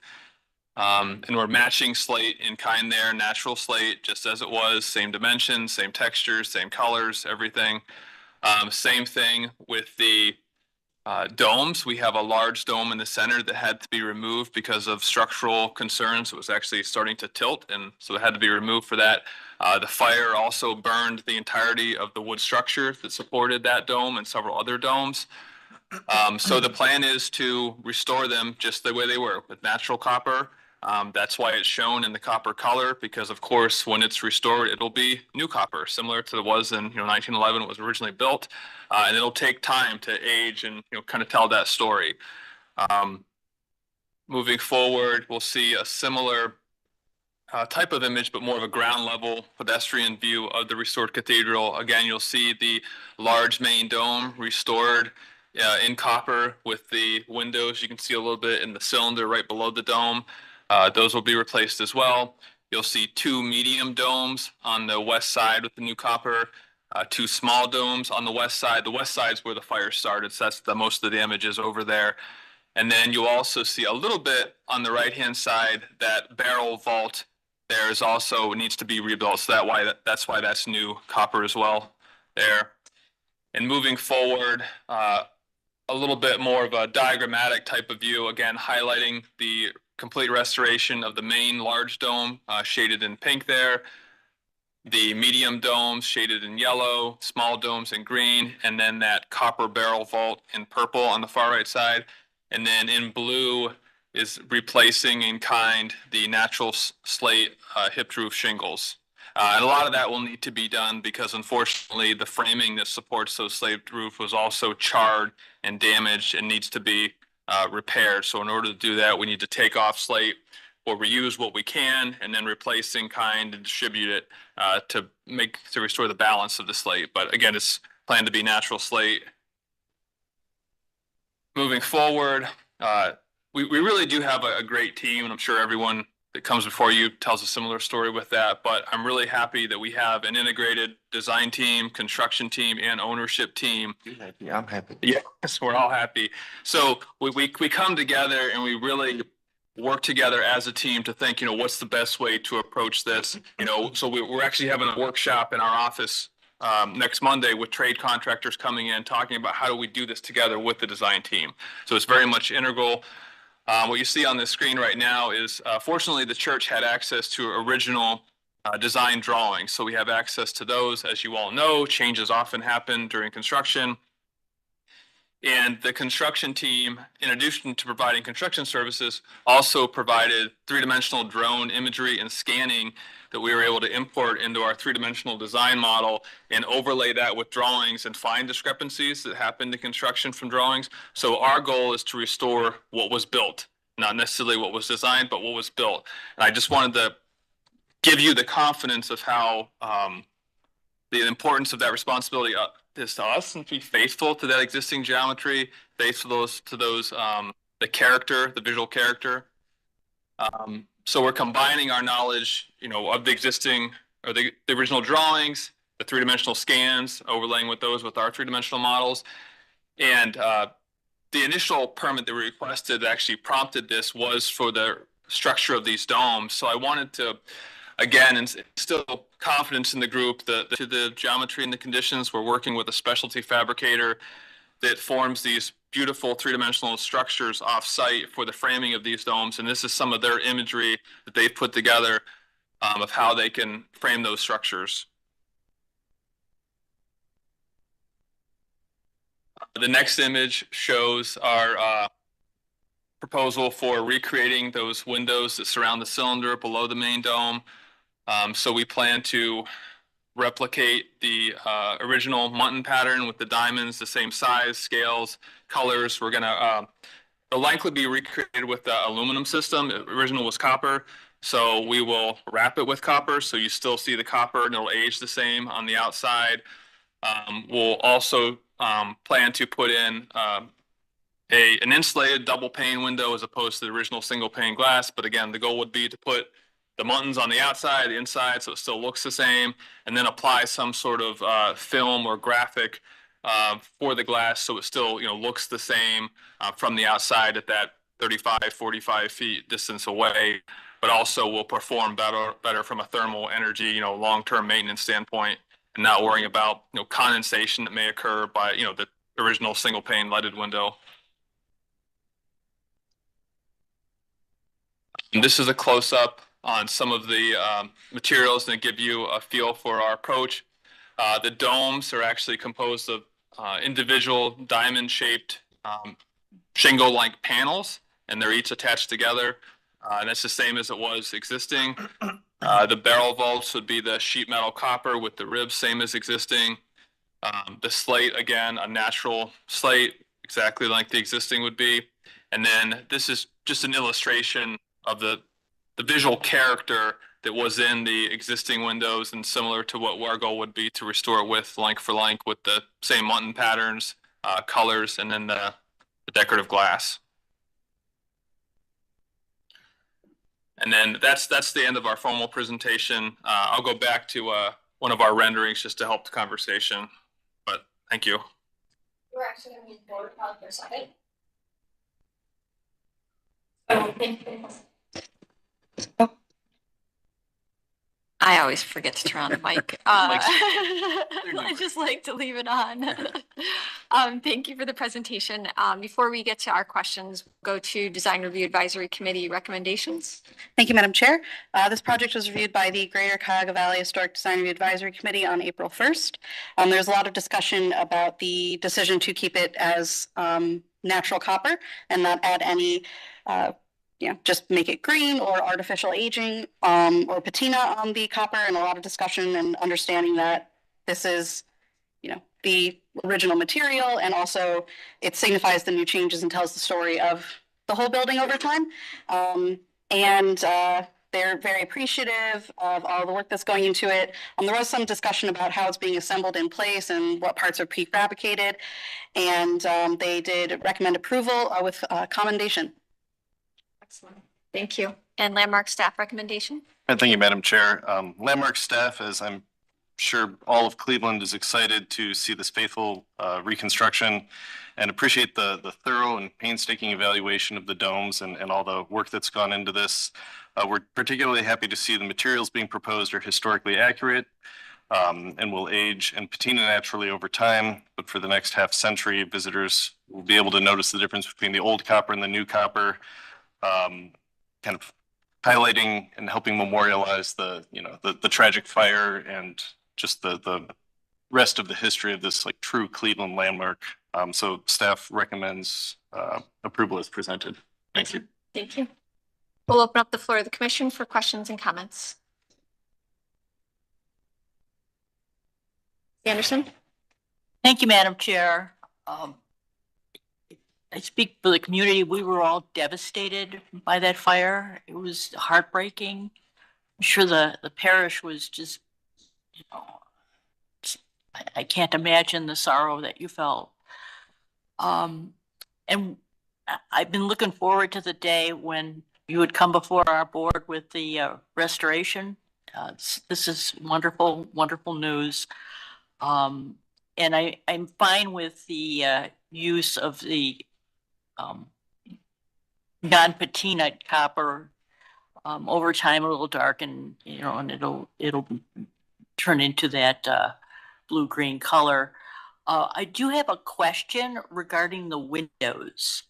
You mentioned you were going to use like a double pane glass and put like a faux grid on there.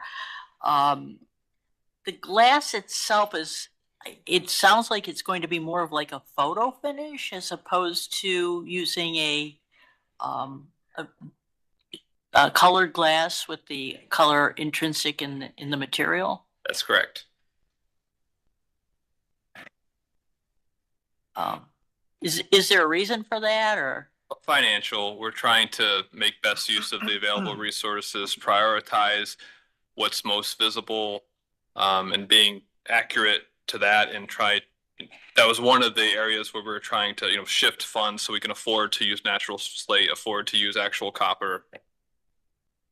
And are you familiar with that product? I mean, is it going to maintain over time the look? Yes, it'll be a high-grade commercial product. All right. Well, those are my questions. And again, we're very pleased that this is If I can clarify though, we are planning to wrap the outside with natural copper, so you would still get that patina in the muntins. Wonderful. Thank you, Ms. Anderson. Mr. Strickland? Thank you, Madam Chair. To follow up on Commissioner Anderson's question, so that it's a thermal pane glass that's going in. That's correct. So there's 4 faces. Yes. So what face will the film be on? Surface number 3, or well, if it's a permanent etching as part of like from the glass manufacturer, it would be on surface number 3, which, you know, from the outside is surface 1, surface 2, surface 3. If we're not able to find something that we feel that truly represents the visual character of the existing from the manufacturer with a permanent coating, it would be on surface 4, the inside surface, and that would be an applied coating so that we have more liberties and choices to make that, you know, more true to the existing visual. What investigation have you done to determine what materials might be available and how it would be applied? So they're stored at his shop right now. So we're going there tomorrow morning. They're all damaged, you know, by fire, but what's left was salvaged in the construction team shop. So we're going there to investigate exactly what's there. And from there, we'll talk to more manufacturers to figure out what they can do. We had preliminary estimates done to reconstruct them exactly as they were built, and I think it was almost $500,000 I'm sure. to build them exactly what they were. So given all the other expenses and budgeting, we're trying to find less expensive options to restore those windows and be as accurate as we can, but also fit within the financial resources available. I think it's important to understand, you know, how that glass will actually appear, even though it's going to be, Agreed. you know, a long way from ground level up to that turret.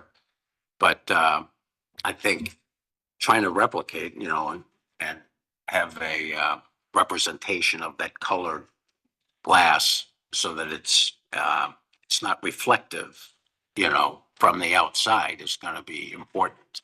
So I think the second phase or the third phase would be most appropriate, not all the way on the inside, but you know, you'll have to, I think, determine conclusively, you know, what you're intending to do, and then present that to staff and make sure that they're comfortable with the resolution that you come up with. We agree. Our goal is to faithfully restore the entire of the exterior. Okay, thank you. All right, thank you, Mr. Strickland. Any other questions or comments from the commission? Yeah, I just echo, I commend the restoration and the quality that you're doing this and really trying to use the original materials. I'm comfortable with even the glazing, and because of the height, I'm optimistic that you can find a manufacturer that would work with you to put it on surface 2. Ideally, I would agree, or 3. But even a film, you know, the quality of films have gotten so good that they can really help maybe make that impression of the color and or texture that we're looking for. But if I was going to have to compromise something, it would be the windows over the roofing materials and so forth. I think you've really chosen to, you know, put the investment in the areas that are really the most noticeable to the community, which I appreciate. And I feel comfortable with the color change because I do think it really does really demonstrate the strength of the original congregation and the strength of the current, that you're just as strong and willing to invest in the structure then and now. So I'm comfortable with it and fully support and commend you for this restoration. At this point, we know that we will not have enough money for the entire project, not for the interior, as it came at like $5 million to finish frescoes and everything. So we hope, pray that we will have enough money to finish the roof so we can go back inside and safely worship there. Sure. It's a project for a decade at least. Thank you for your work. Of course. And I think it's a wonderful project. So is there any other questions or comments from the commission, or would someone like to put forward a motion?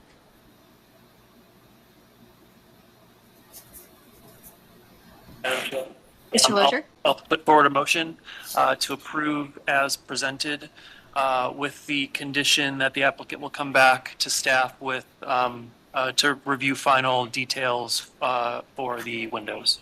Right, so we have a motion with a condition. Do we have a second? Madam Chair, I second the motion. Thank you, Dr. Williams, for the second. Any further discussion? Not seeing any. Mr. Nelson, please call roll.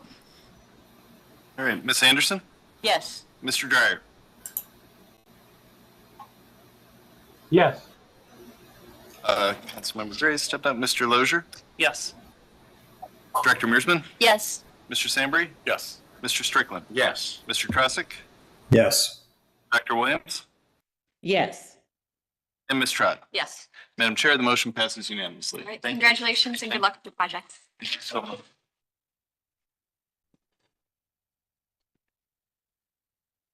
Madam Chair, I need to recuse myself and I will be presenting. All right. the rest Thank of you, the Mr. team on the next Sambry. project. Then we'll move on to our next applicant located at 2061 Garing Avenue renovation.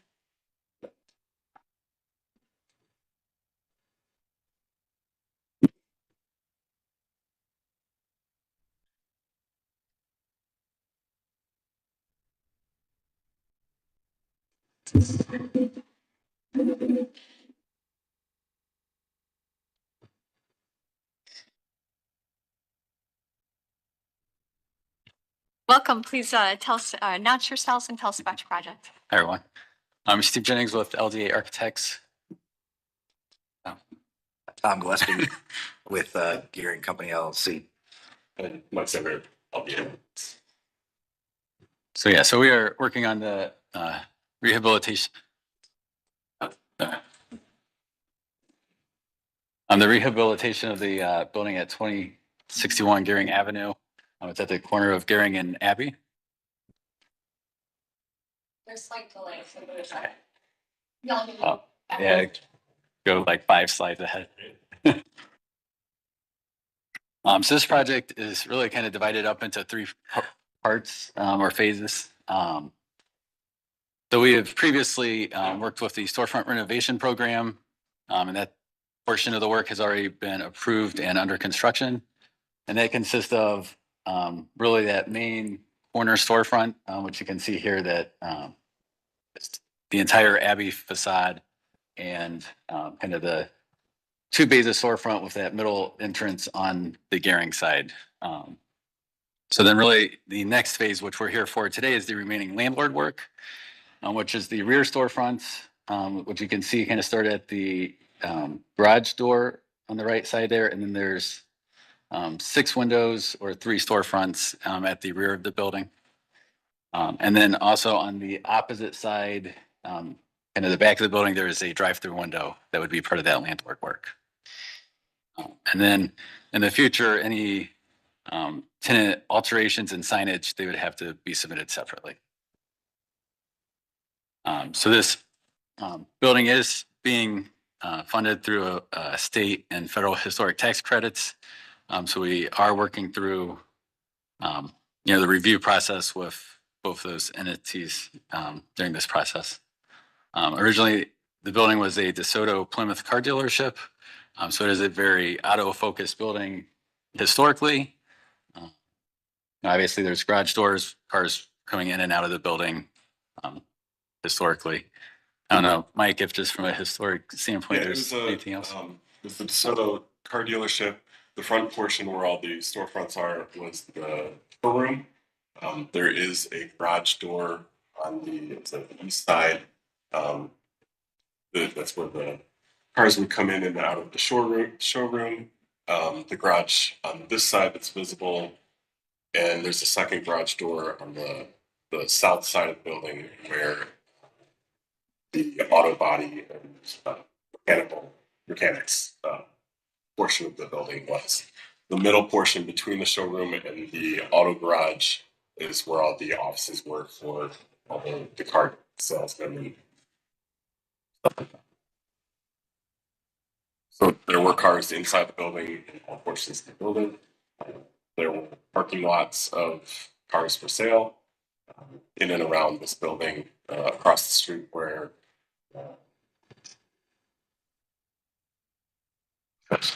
intro. That was part of their car dealership lot. So there were cars everywhere around this building originally.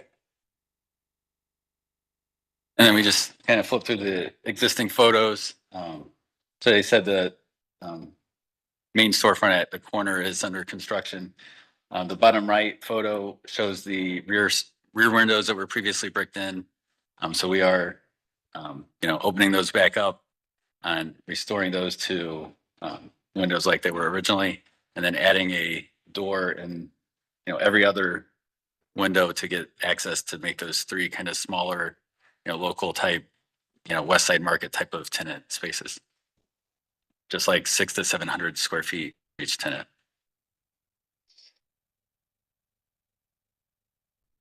This is the existing floor plan, so you can see how Mike said there's the showroom space and offices at the on the right side, and then the back was the car service repair area, warehouse type space.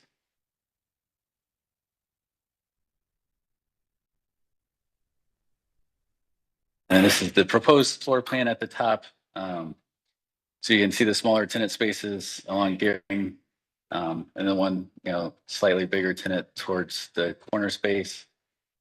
The bottom left shows the photo of one existing window. So we're using that to kind of replicate in all the ones that have been previously bricked in. Then on the right photo at the bottom, you can see where the opening has been infilled with CMU, and there's like a door there that that's the area where the drive-through window will be placed.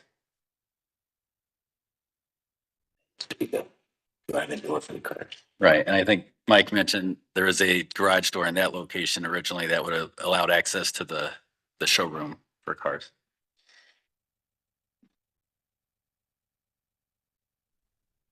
These are the existing exterior elevations. And most of the openings have been previously bricked in, so really we're, adding a ton of daylight compared to current conditions. And as mentioned, we've worked with the State Preservation Office to really, on the storefront side, mimic that car dealership showroom look, and then on the back, maintain the look of those kind of warehouse type windows, but still integrating that door for access to each individual tenant.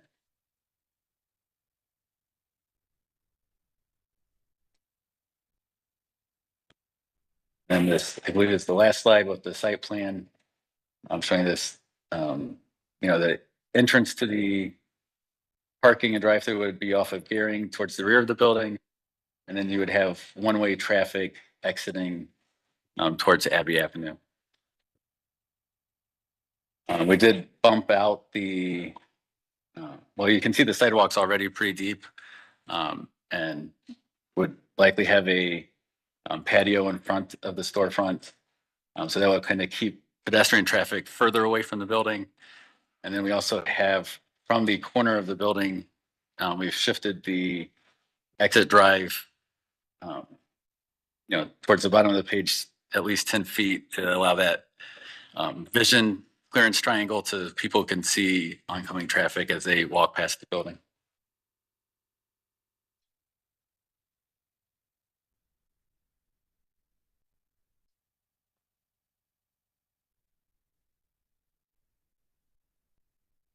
Star slides.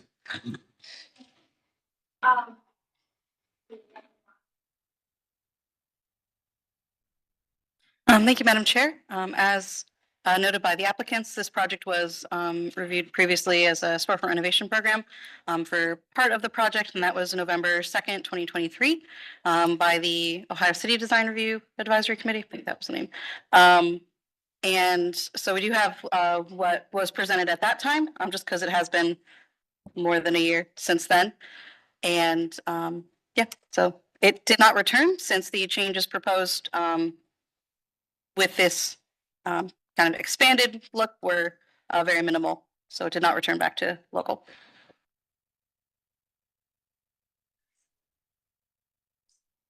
Madam Chair.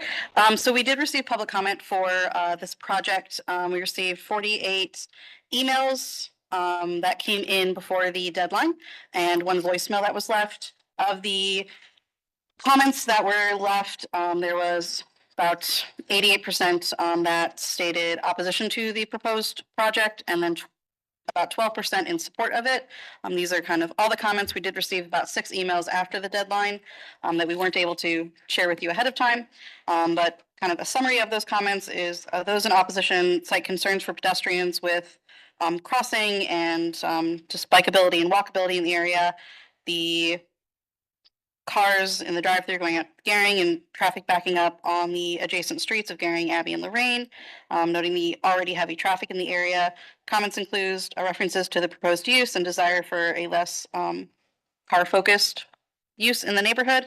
Most of the comments were in support of revitalization of the building, but not with the drive-through window inclusion.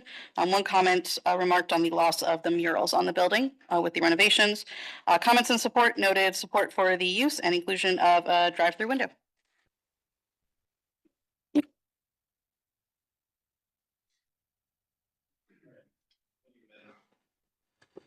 Thank you, Madam Chair. Just to provide a little history. Steve mentioned a few things. Jessica filled you in on the Ohio City Design Review stuff, but this project did come before the Ohio City Design Review Committee in November 2023.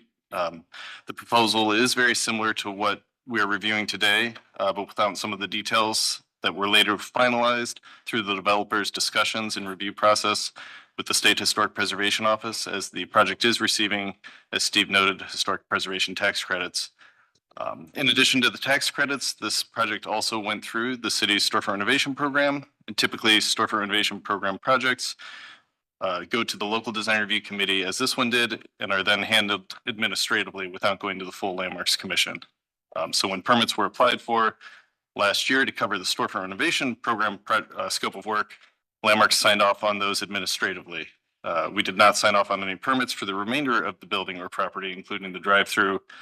At this point, the applicant is seeking a certificate of appropriateness for the work on the building and property outside the storefront renovation program scope of work. I know that'll may sound a bit confusing, but today we're reviewing the building and site with the exception of the Abbey Road elevation and the northern portion of the Gehring Street elevation, as those have already been permitted and renovation work is well underway.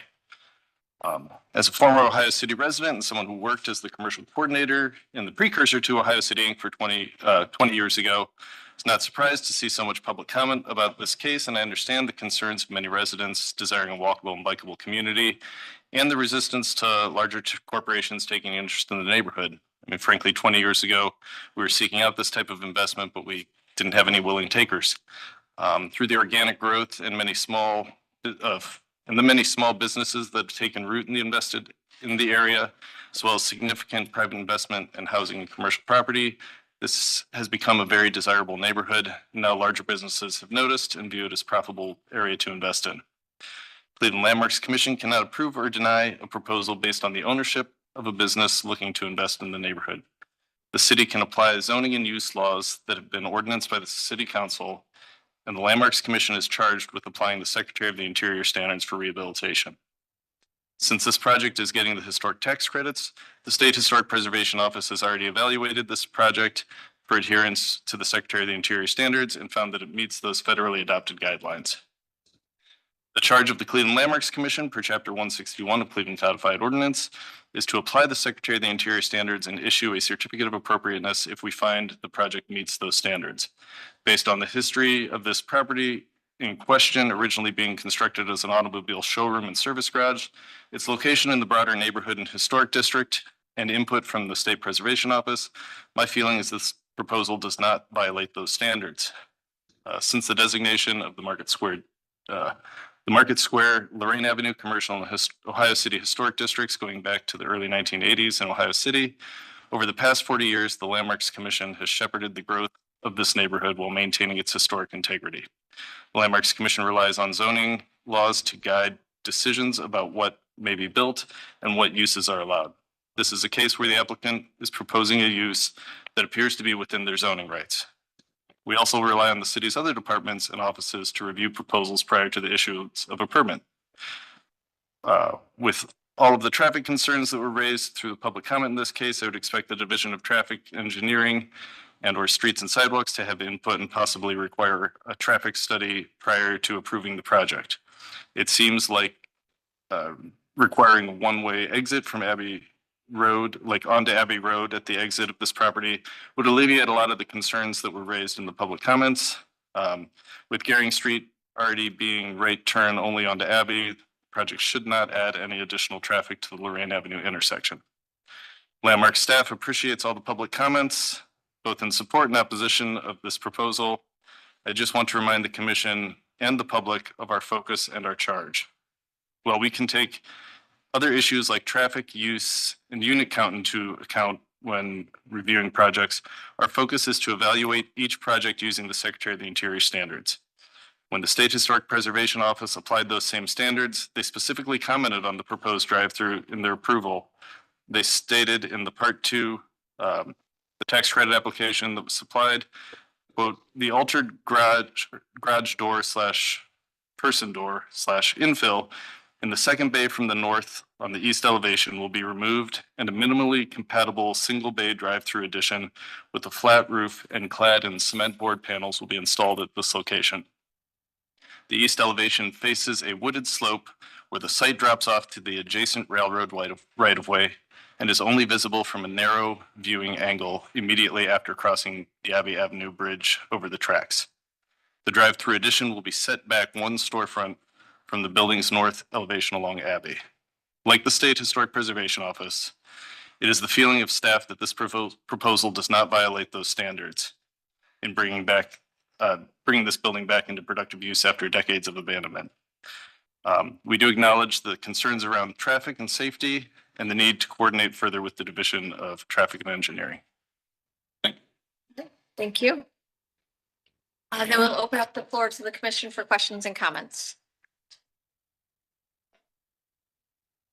Yeah, Donna from Tremont looks like she has. Yes, Donna, would you like to go ahead? Thank you. Good morning, Madam Chair and members of the commission. Nice to see you, or hear you, I should say, for the most part. I am Donna Gregonis and serve as the Economic Development Director here at Tremont West Development Corporation.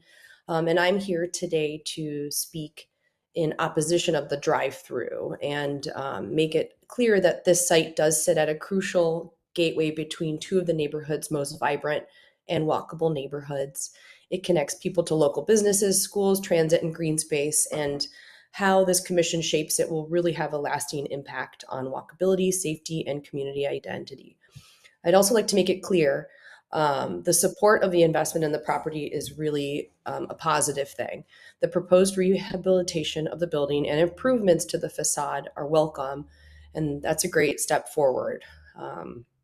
It really preserves and enhances the neighborhood's historic and urban fabric, and that's really what we would like to see more of in the neighborhood. However, approving the design as presented with the drive-through is effectively an approval of the use. And while the building's design has gone through the appropriate review channels, the inclusion of a drive-through is not just a design detail, it is a significant land use decision, and it has real consequences for the surrounding community. We've heard from the residents, the business owners, and et cetera, that everyone that has come through our office or sent notes and et cetera, they are opposed to the drive-through. And this is something that people really value, the walkability of this part of the neighborhood. And this use simply does not belong in this dense, people-centered area of the drive-through. And while there is some irony here that the building was once an automobile showroom, really a symbol of early 20th century car culture, this proposal also gives us a modern twist, right? A line of idling vehicles wrapped around the outside of the building is what it would really be, waiting for a type of fast food. And that's not really the exact type of adaptive reuse with the drive-through that moves us forward. So I urge the commission to move this project forward in a way that respects the context, vision, and multiple versions of planning that we've put through the neighborhood and surrounding community together. So thank you guys very much. Thank you. Okay, then we will continue on with questions and comments from the commission. Yes, Director. Yeah. Hi. Thanks for the presentation, for your interest in this building. As someone that passes here regularly, it's really exciting to think about this being activated and the investment in the area. Similar to many of the public commenters and our commenter today, the drive-through has been my major concern and the thing that I have been thinking most about with this proposal as well. And really thinking about that in the context of the broader historic district and the role of this site in the neighborhood, the developments and investment that this body has approved in the neighborhood and the design guidance that we've given to those investments over time. Drive-through is not really in context with the rest of the historic district, and in fact is in opposition to the pedestrian-friendly nature, the dense walkable development that characterizes this landmarks district. So just wanted to flag that concern around historical context. We don't have in front of us today details about the projected queuing of Starbucks or the anticipated volume coming through the drive-through. We have not had a chance to talk with the Division of Traffic Engineering in detail about sightlines or safety or some of the circulation changes that have been discussed. And I would feel more comfortable moving this forward from this commission if we did have some of those details to better assess the impacts of the larger historic context of the district. I think it's more than just the treatment to the building itself, right? We're looking at the site, environmental impacts and changes, and the nature of that in context. So just wanted to share that perspective and some of those concerns as the committee continues forward in discussion. Thank you, Director. Other questions and comments? Mr. Strickland. Thank you, Madam Chair. I'm sorry, I missed the start of this presentation. I had to leave the room. But I go by this intersection all the time. And I just can't remember. Is that curb cut existing? The exit from the building onto Abbey? That's an existing curb cut, but it's really not used. It's been used for the entire life of the building. That was where the DeSoto dealership brought their cars in and out to their lot. And so, But I mean, currently, since the building's been, since I bought it, we use it daily. I see, okay.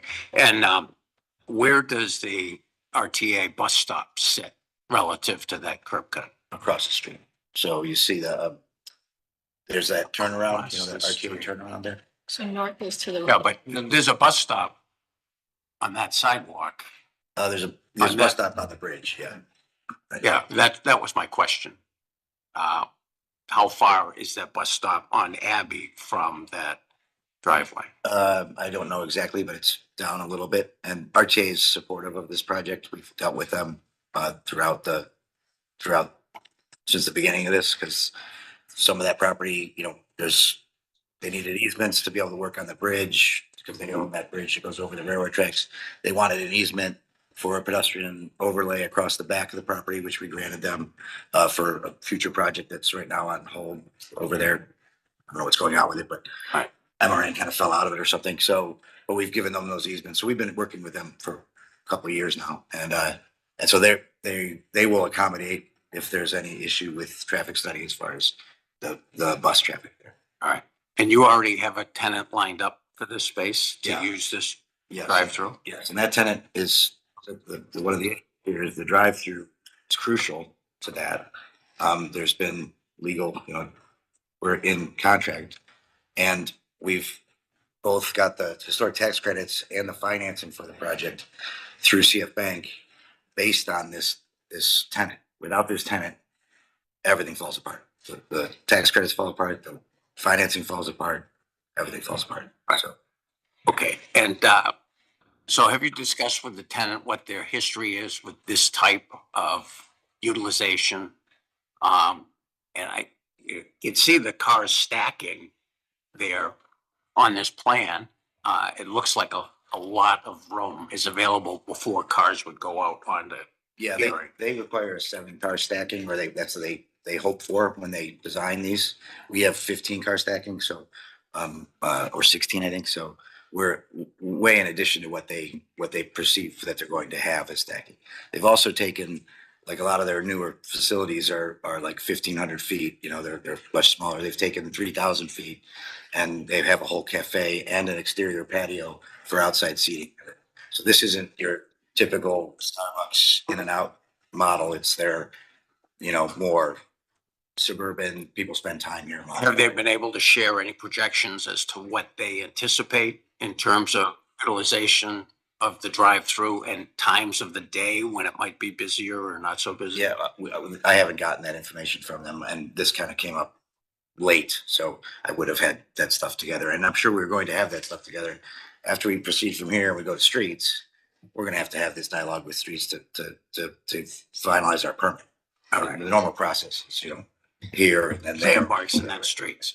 And do you anticipate any restrictions in terms of the exit path and restricting that to a right turn only? Or Yeah, it's not in our proposal, but it makes sense to me. And I haven't brought it up to Starbucks, but I'm sure that they will understand that that's a necessity and they'll have to accommodate that. For a right turn only? Yeah, it makes sense. I didn't realize, to tell you the truth, that Gearing was signed as a right turn only. Yeah. Because you see people turn left there essentially. All the time. Go straight. I all didn't the know time. it either until literally like 2 days ago when I was coming up here and I saw the sign. So I don't know if it's always been right turn only, but I was just there. I went, oh, this is right turn only. And it just makes sense because when you go right, you've got just open, it's like a funnel opens up. You can make a left down the flats, you can make a right on Columbus Right. and go back up to 90, Right, or I come agree. back down 25th. If you go straight, you go into Tremont, you go straight just to the next traffic light and you make a left and you're back on Carnegie and you can go back to the market or downtown. So it pulls traffic away from that 25th Street Lorraine intersection. It actually diverts traffic away from that. If anything, there's a potential benefit.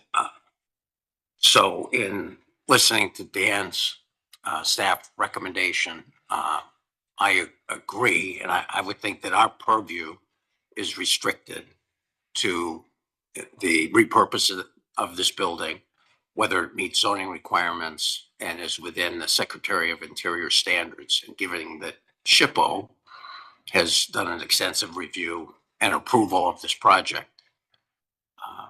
I would think that, you know, strictly considering what our concerns are primarily in enforcing the Secretary of Interior standards, that I don't have any problem with this project, understanding that traffic and engineering has their role, and they're the ones that ultimately are gonna have to deal with the criticality of the installation of the drive-through. So I can support it, recognizing that they're ultimately going to weigh in on whether this is permissible or not. Thank you, Mr.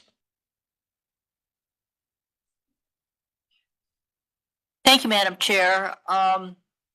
This is kind of a tough one in a way. I mean, I'm really nice to see that this building is going to be, you know, utilized and, you know, made an integral part of this community. You know, I did read over the concerns of the area residents, and first of all, you know, I've been saying for a while that the people that are going to be leasing these spaces are going to be national chains, because those are the property values have gone up so much in this area that those are the people who can afford to make these numbers work. I know we got Chipotle coming in on West 25th, and, you know, here we have another national chain. So, you know, I accept that. As far as the drive-in, I think that traffic study is very important, and working with streets is extremely important here, because there are concerns, and just the way the streets are laid out, it's kind of awkward.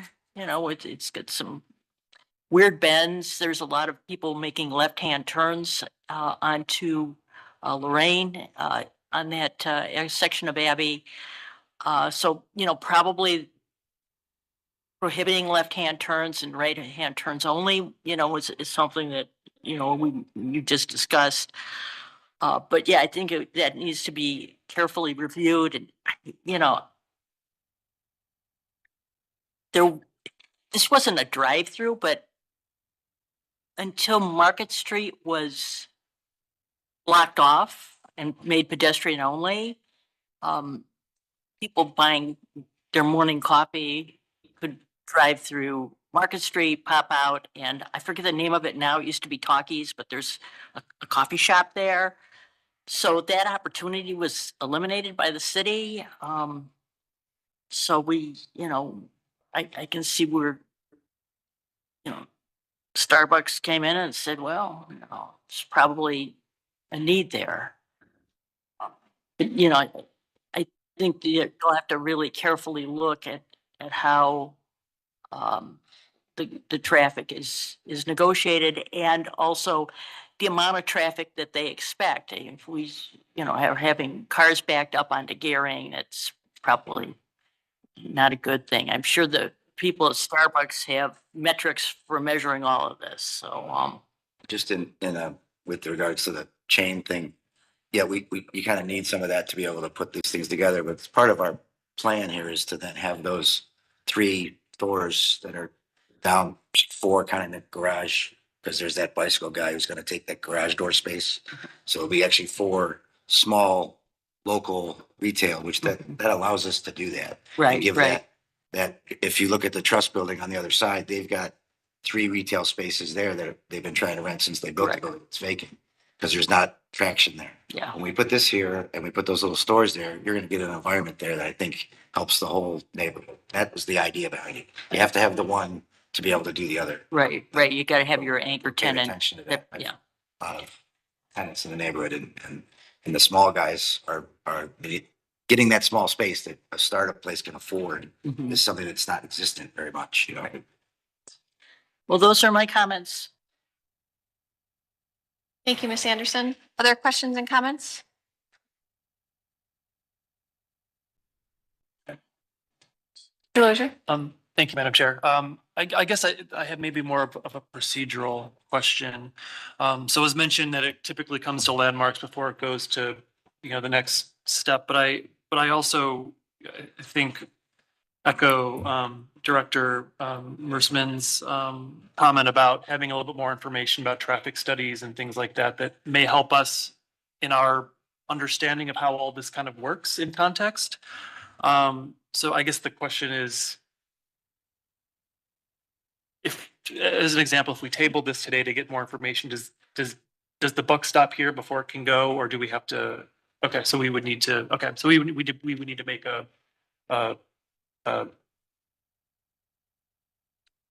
Yeah, I mean, we might be able to engage the Division of Traffic Engineering to work with us ahead of where they're usually scheduled to. Like usually after landmarks, then comes the official planning review or the official zoning review rather, and then, traffic somewhere further down on the list. But right. I think if we engage them earlier in a unique case, they should work. I don't think they could necessarily sign off on permit until after we did, but I think they could start a review and Right, advise. provide. Yeah. Right.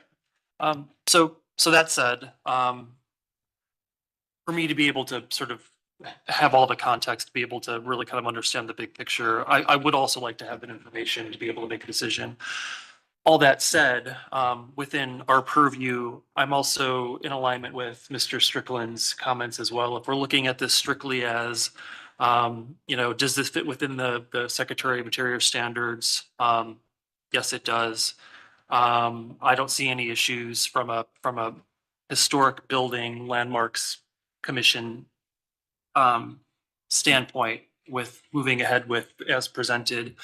But I also do have the concerns about traffic and visibility and all of these other things.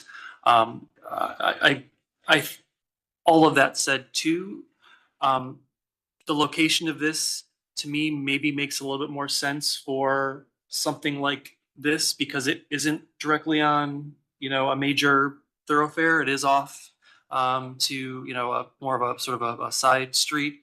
Granted, how traffic flows along that, is and its impact is sort of debatable at this point until we get that information. So that said, I think from a historic building standpoint, I don't see it being an issue. But I also would like to have additional information to understand the fuller context of how this fits in with the larger context of what's going on in this part of the neighborhood. Thank you, Mr. Lozier. Director? Thanks all for the comments. I appreciate the opportunity to hear and learn from all of the commission members. I continue to be reflecting on the impact that every single one of our decisions have in building the nature and reinforcing the nature of the historic district. I believe our process is to ask the applicant if they are willing to entertain a tabling before we move forward with action. So I would ask the applicant if you are willing to be tabled for coordination with traffic engineering and the opportunity to have a little bit more of this detailed discussion around the overall impact to the district. We are way late on this. There's been a lot of delays. There was a mix up with what was districted back in 1985 with the historic tax credits. The city of Cleveland had expanded the district in 85 to include this building and the church and like McNulty's beer built, that back area there and a little bit down 25th Street. That application in 1985 got sidetracked somewhere, lost somewhere, and never got finalized. So the state thought this was in the district. We thought it was in the district. They approved my part one. We were all ready to go. And then in our part two finalization with SHPO, they're like, oh, that's not in the district. It was never finalized. So we engaged LDA to do a building by building study and worked with Landmarks to then put together because the rules have changed a lot since 1985. So it's not like you just finish that application. It's basically a new application, but it's based on that original application. And that's been, I think, submitted now or close. Yeah, it's close. We're finalizing a few details and had some coordination with the National Park Service, but that should be resolved soon. Okay, I know they're on board for it because everybody's scratching their head how that got missed in the first place. So we are actively helping with the fabric of the neighborhood that we all agree I'm trying to maintain. That did cause some delays though. So we are way behind schedule. I just got an extension on the storefront for another month, but it's because we were supposed to be done by April 8th. And we're right now working every Saturday, every Sunday. We're trying to I got the glass ordered. We're like barely going to make it to meet this storefront deadline. So we don't have a lot of extra time to go out and then come back to here. Although I am completely and utterly, committed to working with traffic and doing everything under the, the normal process that we have. I think we all agree that we're meeting the standards. And we had, one of the reasons the drawing is different today, than it was before is because SHPO came in and said, no, we want to change your bulkheads, get rid of your transit windows, so it looks like the car dealership used to. So we had to redo a lot of that storefront because of SHPO. So they've been actively, in this, and we clearly meet the standards for what I think this board is here to do. And then from there, let's go to, I'd be glad to sit down with everybody here when we get to the streets part. I just don't want to stop things, do that, and that's going to cost a month. We all know it, by the time we get back here. So if we could just keep the ball moving, we're already very, very late. And I'm working very hard for not just this building, but the entire district, as I have been since 1991. So just to confirm, you are not interested in a tabling? Okay, that's good to know. Because I was actually going to say the same thing, because I think the uses and the reuse of this building is wonderful because it is such a anchor, or it's sort of the linchpin connecting those two communities together. And I really commend you for taking on this building and redeveloping it. And I really do appreciate that you're trying to bring not just the national, but also providing spots for local. I personally, from a building restoration, I don't have issues with what is being proposed. It's the site planning that I am mentally struggling with, because similar to the community, how all of these different paths are going to work together, meaning you have your vehicle traffic, your pedestrian traffic, and your drive-through traffic. They're all going to have to now cross each other right at the to get into Starbucks, and they're going to have to cross your drive-through, and or the traffic for the smaller units are going to have to cross that drive-through traffic. So to me, engineering is really critical to make sure that we're all working together to make it safe as possible, because ultimately the community is the ones who are going to support this and make this area vibrant like the rest, continue that growth down to this area. So if you would like us to vote, we can vote. I mean, some of the things I think are missing though is really understanding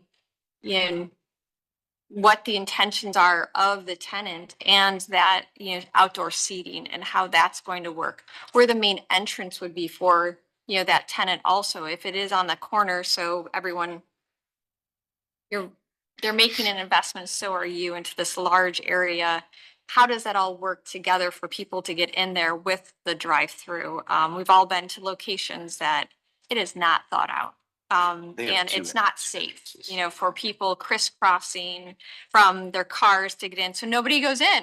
And then you have this beautiful storefront for Starbucks, and nobody's there because they don't feel like they can just go in quickly and get their coffee and stay. So those are some of the things related to the site plan that I personally feel that are lacking today, is understanding that, because the drive-through is related to the tenant, but we're not seeing anything related to the tenant, beyond just the drive-through. Because besides that, I mean, I think this is an outstanding project with the restoration, everything you're doing. So with that being said, I was also going to suggest that we table to allow that conversation to keep you going. But we can continue forward with the process and move to a vote. Like the trust people, have tried to buy this off repeatedly, their plan is to build a 6-story building there. I mean, if you look at the amount of traffic and density and things that I'm doing versus what the other developer will do if this all falls apart, that Understand. you're going to have, I have the least traffic impact and probably the best walkable, use for that neighborhood with this, while saving the historic building. Agree. I mean, I don't disagree. I shouldn't say I don't disagree. How's that with what you're saying? I think it's just the devil's in the details. And I think that's why the community is concerned too. And why there's some, uncomfort on this commission. I'll look this way, both ways, but it's just trying to make sure everybody has that, all of those details are worked out. So it's successful, which this could and should be based on where it's located. You're right on that fringe to really, like I said, tie the two communities together. So that's my personal opinions. Yeah, just to be clear, so the entrance to that tenant space is at the corner of the building. There's not another door along the Abbey side. But there is one on Gearing, so they have another Right. door on Gearing side. So they got 2 ways to come in. And then for the patio space, our understanding is that would require a sidewalk permit, and there'd be separate submission and approval for any type of patio space at a future date. And we always like to see everything as a master plan so that we can give you feedback and comments. Is it part of, do you need to come back to the commission proper, or is it something that, if we've seen it, staff sometimes can sign off on it. So that's why we like the larger master plans also. But that's helpful. Thank you. Other questions and comments? Yes, Madam Chair, I'm not familiar with the area per se, but could you tell me exactly where the building is? Searching for it? It's Okay, just trying to see what corner and what area it is.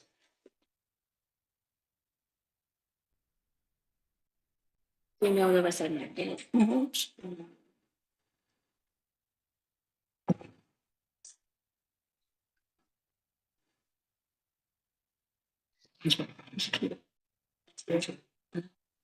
So just south of the West Side Market? It's south of it, okay. And the RTA station? Okay.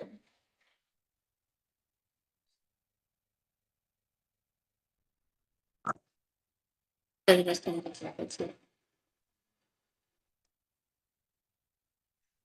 the bill, okay. All right.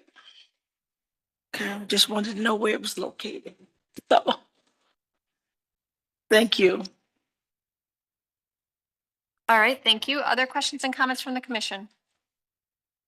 Not seeing anyone, would someone like to put forward a motion?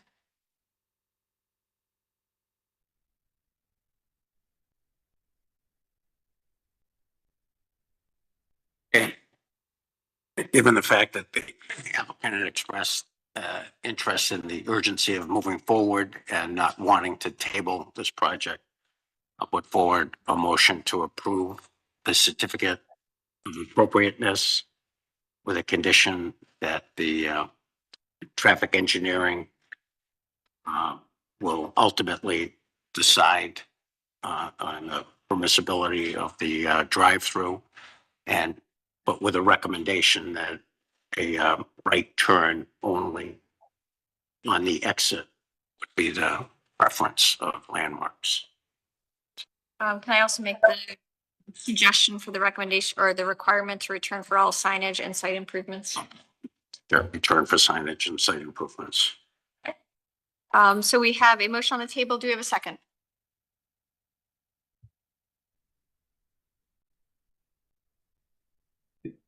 This is Alan, I'll second.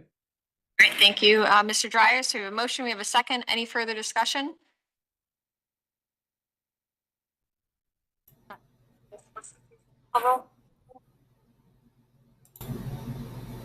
Ms. Anderson? Yes. Mr. Dreyer? Yes. Councilmember Gray? Yes. Mr. Lozier? Yes. Director Mearsman? No. Mr. Sambury? I'm sorry, Mr. Sambury's recused himself. Yes, thank you. Mr. Strickland? Yes. Mr. Trosick? Yes. Dr. Williams? Yes. And Ms. Trott? Oh, yeah, okay. No. All right, Madam Chair, the motion passes by a vote of 7-2 with one recusal. Right, congratulations, you are approved to move forward. Please make sure you meet with engineering and get that worked out and stay in contact with the community to address their needs. Take that one. Thank you. Thank you. I'm sure I need to repeat myself on the next project. All right, stay on up there. I don't believe I'm presenting anything. So All right, then we will move on to our next applicant, which is located at 2902 Garden Avenue. Before we proceed with this, we do need a motion to untable both this case and the preceding case. Can I please receive a motion? Madam Chair, I'll make a motion to untable. We have a motion. Do we have a second? Second. Mr. Musson, please call roll. Ms. Anderson? Yes. Mr. Dreyer? Yes. Councilmember Gray? Yes. Mr. Lozier? Yes. Director Mearsman? Yes. Mr. Strickland? Extension? Mr. Strickland, do you want to vote to Untable. untable? Yes. Mr. Trosick? Yes. Dr. Williams? Yes. Correct. Yes. Madam Chair, the motion passes unanimously. Case 7 is untabled. If we could untable case 8 as well, as I think we'll be hearing them together. All right. Could I receive a motion for that also? I will make a motion, Madam Chair, to untable. Thank you, Mr. Lozier. Is there a second? Second. All right, thank you, Director. So we have a motion and a second. No further discussion needed. Mr. Musson, please. Ms. Anderson? Yes. Mr. Gray? Yes. Councilmember Gray? Mr. Lozier? Yes. Director Mearsman? Mr. Strickland? Yes. Mr. Trosick? Yes. Dr. Williams? Yes. Ms. Trott? Yes. Madam Chair, the motion passes unanimously. All right. We'd like to welcome the applicant. Please announce yourself and tell us about your project. Hi, I'm Jill Brandt from Brandt Architecture.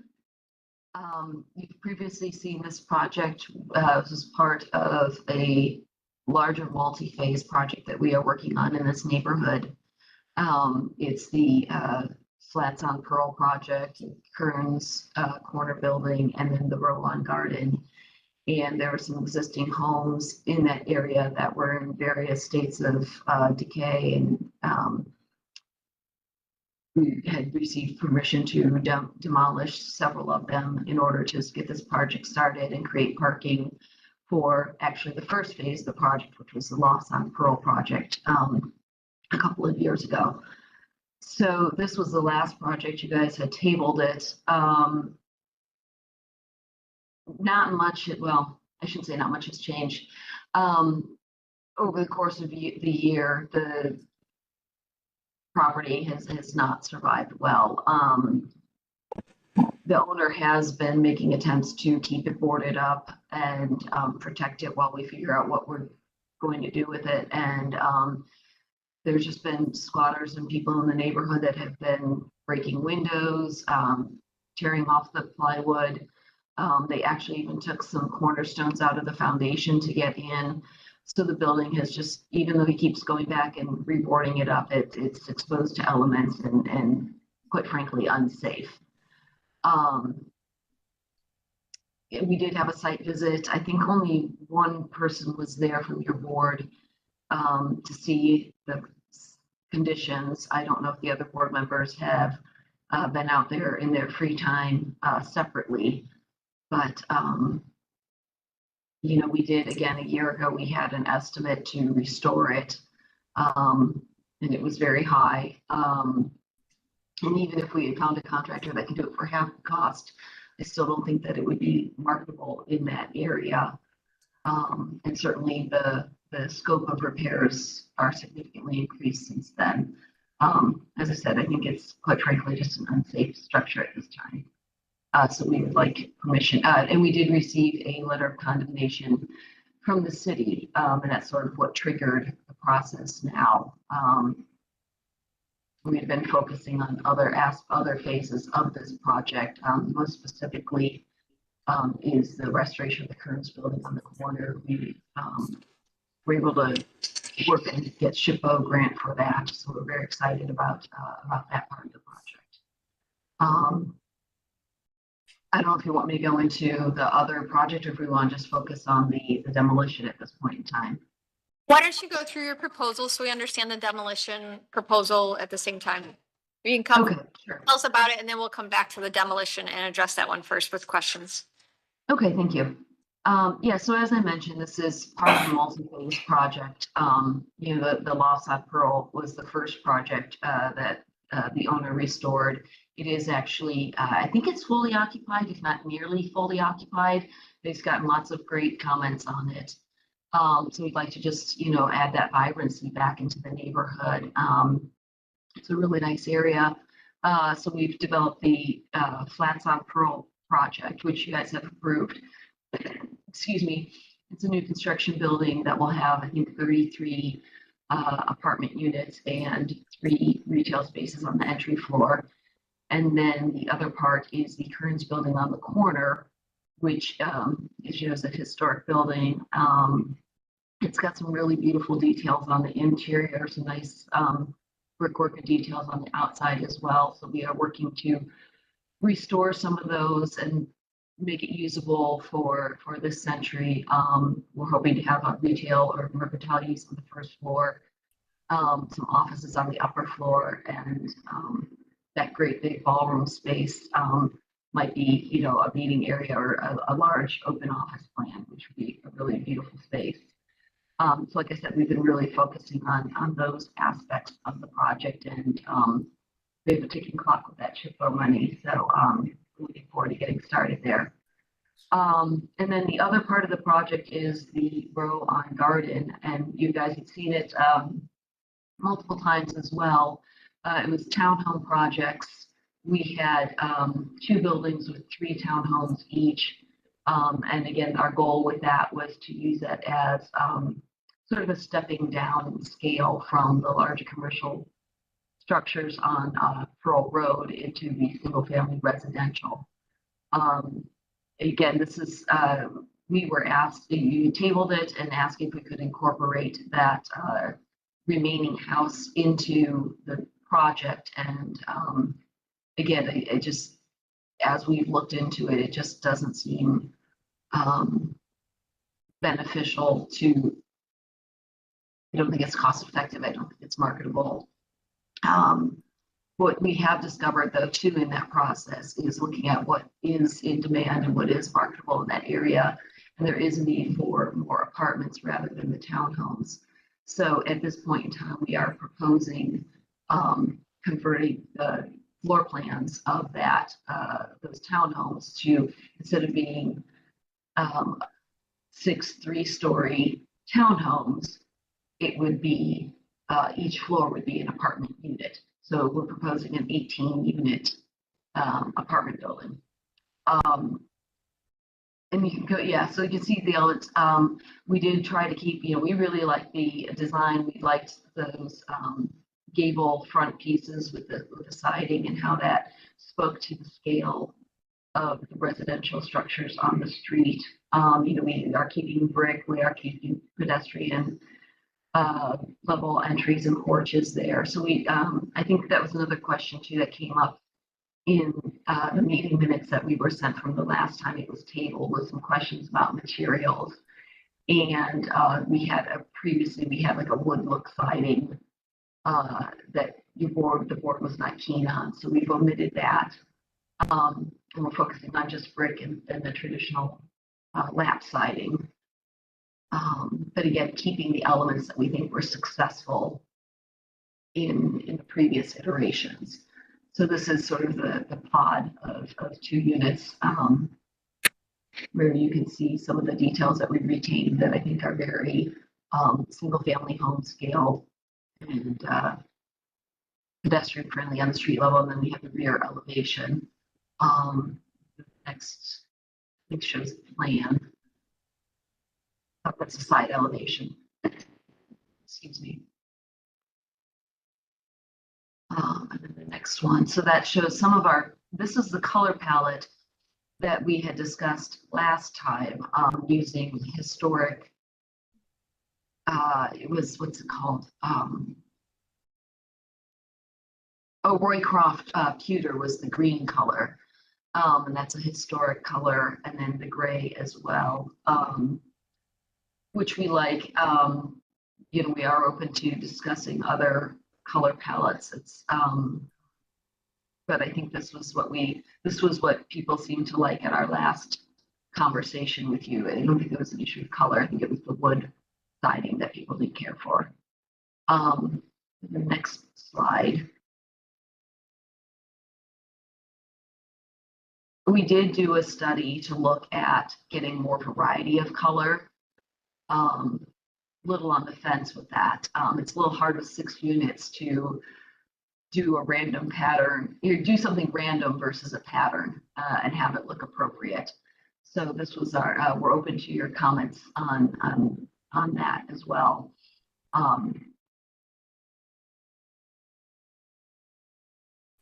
So those are the changes to them. And then again, this is showing the pair of units. Again, having that articulation in the front, the balcony, a little roof deck in the back. And that would be the same on all floors. So that's site lighting. And then we did not change where it is located relative to the street. So we still have, I think it's 4 feet between the sidewalk and the building so that we can have some landscaping area in there. We did address we previously had a driveway in the middle of the townhomes, and we actually pushed it so it's a straight shot closer to Pearl Road. And this actually, we think, works a lot better. One, it's a straighter line for any deliveries or emergency vehicles. It also puts the driveway closer to Pearl Road and to the loss on Pearl, since all the buildings will be using this parking, or if anyone's parking back there for retail uses. We thought that made a lot of sense. And then you can see on there too, we do have that open area kind of behind the Kearns building that will be a landscape area as well. So I think that will address the street quite nicely. So I think that was everything. Are there other slides? I think it's just more showing what we had originally shown you about the landscaping and those kind of things.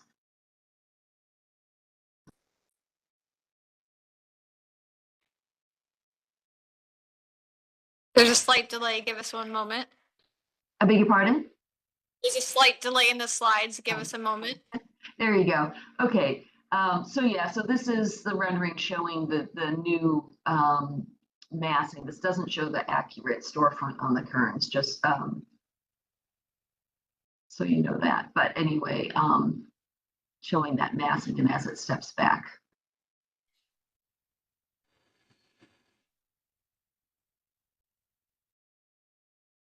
And I think in the front of the presentation, there were some photos of the street view as well.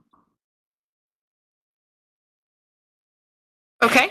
Would you like us to should we go back to that elevation, or are you just saying for context of Just if you, for reference, if you need to see that again, the context of the street.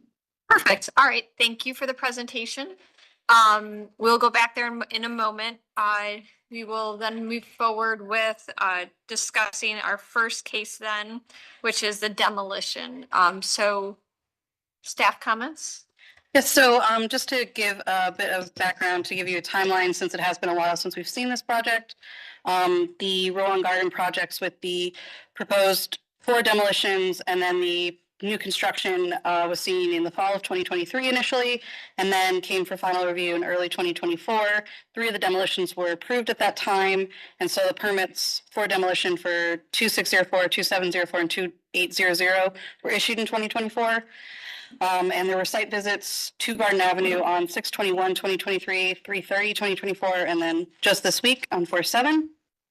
Overall, with the full scope of projects, the Lost on Pearl was case 21-061, which was approved in 2022. The Flats on Pearl were cases 22-056 and 23-111, which were finally approved for demolition in 2023 and then new construction in 2024. And then we have Rowan Garden. The Kearns building that was mentioned by the applicant has not been reviewed by this body, and so we are looking forward to seeing that come through. I'm sorry, I thought you guys had approved that one. Was that not this board or was? No, we have not seen that project yet. I think you've been Okay. doing State Preservation Office, but we have not seen that yet. So we would like to get that scheduled when it works for you. Absolutely, my mistake. I will make a note of that. I guess just also wanted to note that I did visit the site earlier this week, as Ms. Brandt mentioned. And I guess I can confirm that the condition is deteriorated to a point that the rehabilitation does not seem really likely, not really feasible, certainly not profitable if someone's planning on selling the property after it's rehabbed. Staff is concerned that the Landmarks Commission tabled this building in March of last year when the other demolitions were approved, and those have now been done. Since this demolition has been tabled, it's been under the control and possession of the same ownership. The properties continue to decline. It could easily be considered a demolition by neglect, which is frustrating. Doesn't change the fact that the properties become a hazard to the neighborhood and it is no longer seems safe to remain standing in its condition. Then regarding the new construction, staff feels that the change from the townhomes to apartments is significant enough that it deserves a bit more time and study. The current proposal certainly has elements of the former proposal, but I guess it's a considerably different function, increasing the unit count like that. We feel that the change in function is significant enough that the project should be tabled to allow for further study of the building type and style. It may be a good opportunity for the commission to form a subcommittee to work on studying options with the applicant, but I will leave that to your discretion. Okay. Thank you. Then we will open up the floor to the commission for questions and comments. Who'd like to start us off?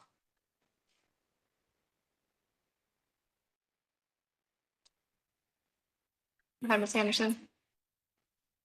Thank you, Madam Chair. I did, Mr. Musson was kind enough to send us the tape from the last meeting, and I did review that, and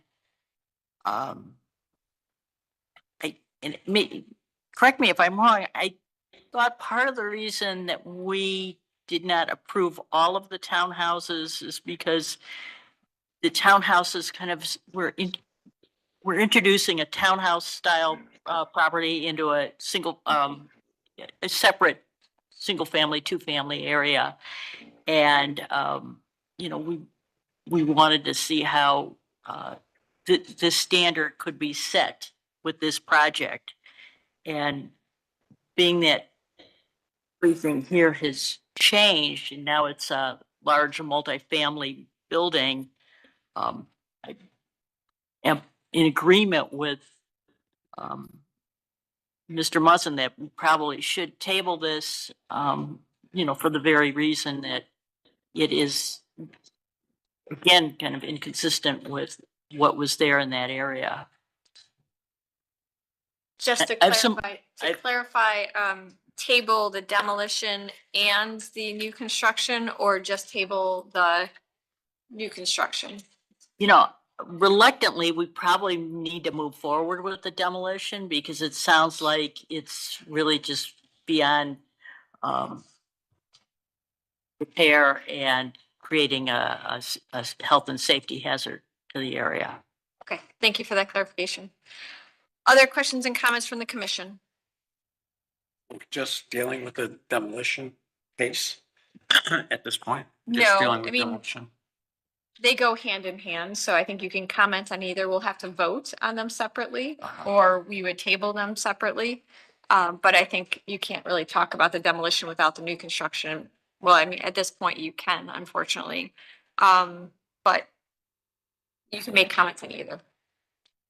Okay, well, I did not have an opportunity to visit the property recently, but I would agree, just looking at the pictures, that the property at 2902 has fallen into such disrepair that I think, unfortunately, I think demolition is appropriate for that structure.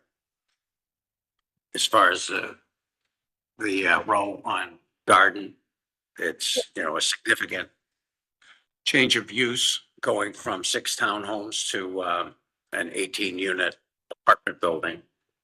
And I think it might be appropriate for the applicant to really study that change in use in detail and see if a more appropriate exterior design representing an 18-unit apartment building would be more appropriate on that street. So hearing 3 commission members saying, recommending tabling, would ownership be open to tabling in this case so that it gives you the time to study this as the commission has requested or suggested? Yes, we're talking about just tabling the row on Garden, not the demolition. Is that correct? Currently, that is what I am referring to. Okay. Yes. Right. So we could potentially vote on the demolition today and then table the proposed new construction. I'll ask for clarification from my fellow commission members who said that. Which are you desiring to table both or table just new construction? No, that was. Oh, I'm sorry. But I'm sorry, didn't director, didn't you say the same thing? No, I'm losing it, I guess. It's been a long meeting. It has been a long meeting. Sorry. No, I'm comfortable with moving forward with the demolition, just tabling the one. The new construction. So yes, then it would just be related to the one. Okay, thank you. Is there an opportunity to hear some comments and feedback from the board regarding, appropriateness for the site is what we are striving for, but it's rather a vague constructive comment. I don't know if I think we showed you a couple of different palette colors. Are there anything that jumps out at you that you can briefly respond to or comment on that we can take with us and be better, incorporate that in the next iteration? We do understand this is a a notable change.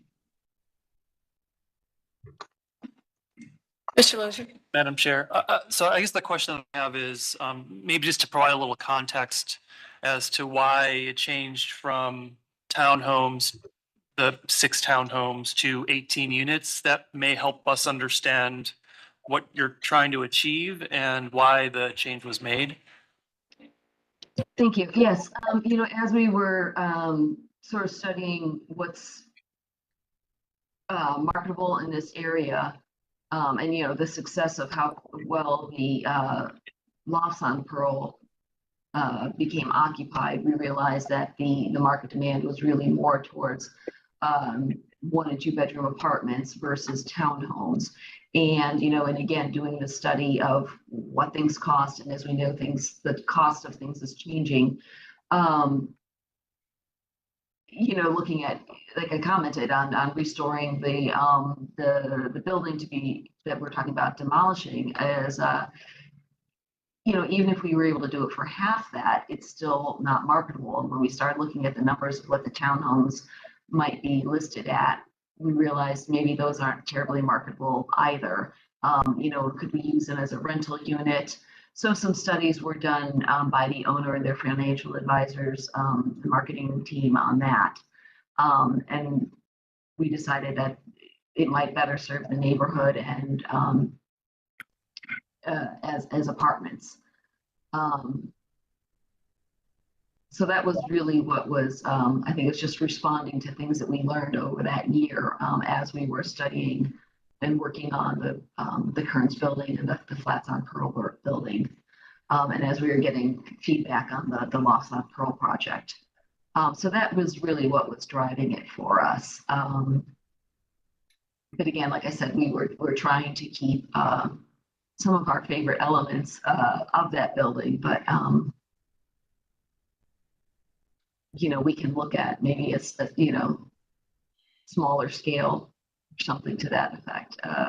Maybe it doesn't need to be one big building. We'll have to study that further.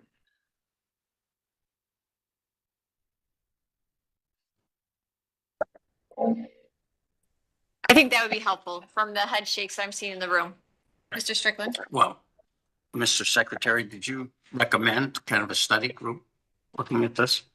Yeah, I think that it's a dramatic enough change, and this will be the second time we've tabled it. So next time this comes before us, we will need to take some action. So I want to, you know, I think it could help the applicant be ready to, you know, come in with a project that's ready to be approved.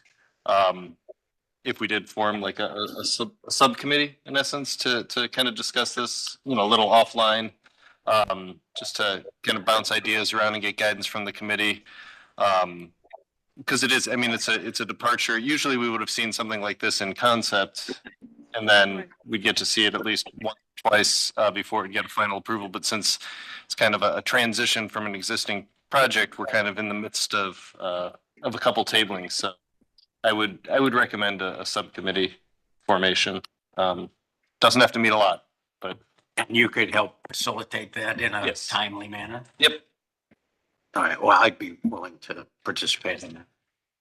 I have questions about the subcommittee. Can you tell me about the procedure and the implications of that? How does that work? You know, I think it's flexible. We've really only done it a couple other times, but usually we just get together around a conference table and, you know, get out the tracing paper and talk about different ideas, you know, like scale, massing, that sort of thing. You know, like, is it, you know, colors and all of that. colors, that sort of, like, kind of get into everything. It's more, I guess, you know, a little more designed by committee than the commission's able to be, which I'm sure doesn't sound wonderful. But it's, you know, I guess it's the hope is to provide you with, you know, good direct feedback, like in a productive environment that then you can formulate your project and then bring it to the full commission with an expectation that people are on board. Would we be able to be present at that meeting? I'm a little. Absolutely. Yes, absolutely. You would be, yes, you and the owner would be part of the meeting. Thank you. I feel much better about that. Stars. Yeah, you'd be the stars. Sal Maroon, can I for a second? Hello? Sure, could you repeat that? You broke up on our side. My name is Costa Almirudi. I am the owner of the project. Can I speak for a second? Absolutely. So a couple of the market studies that we did were as single homes that don't work, nobody's buying anything for $750,000 in that neighborhood. We try to chop off the top floor, bring it down to 1,700 or 1,650 square feet. And that's still, unless we sell the houses for 500 to 550,000, it's not worth putting a project together to make 10 grand per house. I mean, I love to restore the neighborhood, but I have kids to feed as well. Number two, we put it together to save some money on the exterior walls of the project as rentals. And can we split them apart and make three-story, 6 houses? Yes, we can. It'll add some cost to it, but it's probably financially the most feasible thing to do besides what we are showing you right now. That will hurt a little bit the first 2-3 years of the project until it gets rolling, but it's feasible. Anything else beyond that point, single family sales, townhome sales, so on and so forth, with the prices going up on material, with God knows what's going to happen with the tariffs, and with interest rates at 8 or 9%, this is not going to happen for the next 25 years if we don't move along with it in the next like 9 to 12 months. Just being honest with everybody so you're not wasting your time as well. Sure, we appreciate that. And I don't think it's, I personally don't object to the revision of use based on what you're building adjacent to it. I think we just want to look at the architecture to make sure it blends in with the neighborhood appropriately for that new use. Because this is drastic change. So I think that's why, you know, the staff has suggested that to allow us to come to consensus as a smaller group rather than the entire commission sitting and trying to come to this consensus so that we could get to an approval quicker at our next meeting. Because I think we want to understand a little bit deeper than we are seeing and hearing today. I understand what you're saying, and that's why I'm giving you all this information. I have done the study for. So go ahead and do what you have to do, but unless there are units in there, the project is not going to work financially, is just what I'm saying. And just adding some siding and put the building into 3 instead of 1 big bulk mass, it'll give a little bit more light in the alleyways between the apartments, but it will take away at the land and the space, the green space that's going to be lit up and nice benches or whatever else Jill has planned for us between the Kearns building and the first townhouse there at the bottom of the street. And I'd like to also comment too that, you know, it's sort of the city put a timeline on this project for us. We had not been prepared. We had been focusing on the other aspects of the project, not understanding that we had a timeline. And once the condemnation letter arrived, it kind of triggered that we needed to get this one moving forward. So I think we can even say that, yes, we do have some other thoughts and ideas that we've tossed around about this project. So I think, you know, we're certainly understanding that it is a significant change, and this is our first pass at, well, I shouldn't say first pass, but yeah, we've got some, you know, happy to work with some other tweaks to it to make it be the right thing. Okay. So the good news is that we have 2 different applications, you know, or items in front of us. So we can separate those 2 things to allow you to maintain your requirements to the city related to the house if it is approved. And also then allow time to look at the proposal because they are contingent on each other, but they can be separated out to meet everyone's needs. So with that, do we have the owner's approval to table this to allow for that additional time to look at the new construction? For the new construction only, yes, we'd like to table. Sure. Thank you. Then let's talk about our first case 23113 about the demolition. Is there any other further questions about this case? Or would someone like to put forward a motion? This is Alan. I'll make the motion to allow a certificate for the certificate of appropriateness to allow the demolition. So we have a motion of approval. Do we have a second? Second. We have a second. Any further discussion? The only comment is that I would reiterate what staff said, is that demolition by neglect is never an appropriate approach. That, you know, in future opportunities like this, mothballing the building correctly so it gives you the time and is really what we require. So that's the only, my personal commentary related to additional comments. With that, Mr. Musson, please call roll. All right, Ms. Anderson, Yes. Mr. Dryer, Yes. Councilmember Gray, Yes. Mr. Lozier, Echoing Madam Chair's comments, yes. Director Mersman, Yes. Mr. Strickland, Yes. Mr. Trasick, Yes. Dr. Williams, Yes. and Ms. Trott. Yes. Madam Chair, the motion passes unanimously. All right, then we'll move on to our next case 23112 for the proposal of, or new construction proposal. May I ask for a motion? I'll move to table. So we have a motion to table. Do we have a second? Second. We have a second. Any further discussion? Just the, with the stipulation that we'll form a subcommittee to review, appropriate solutions and give, direction to the applicant. Great addition. So, and Mr. Musson, will you spearhead that?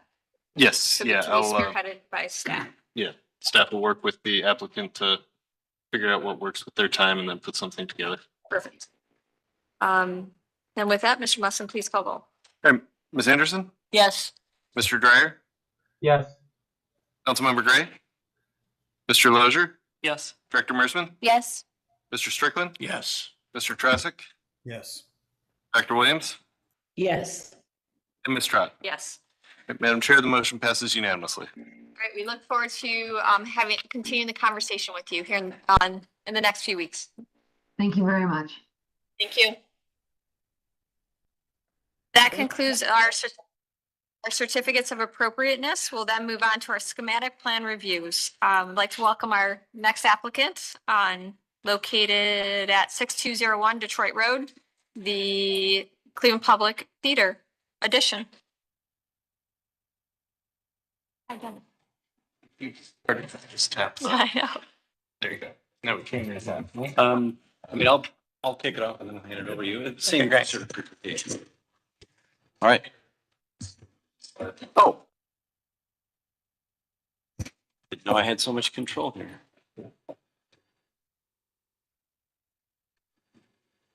Doing it right?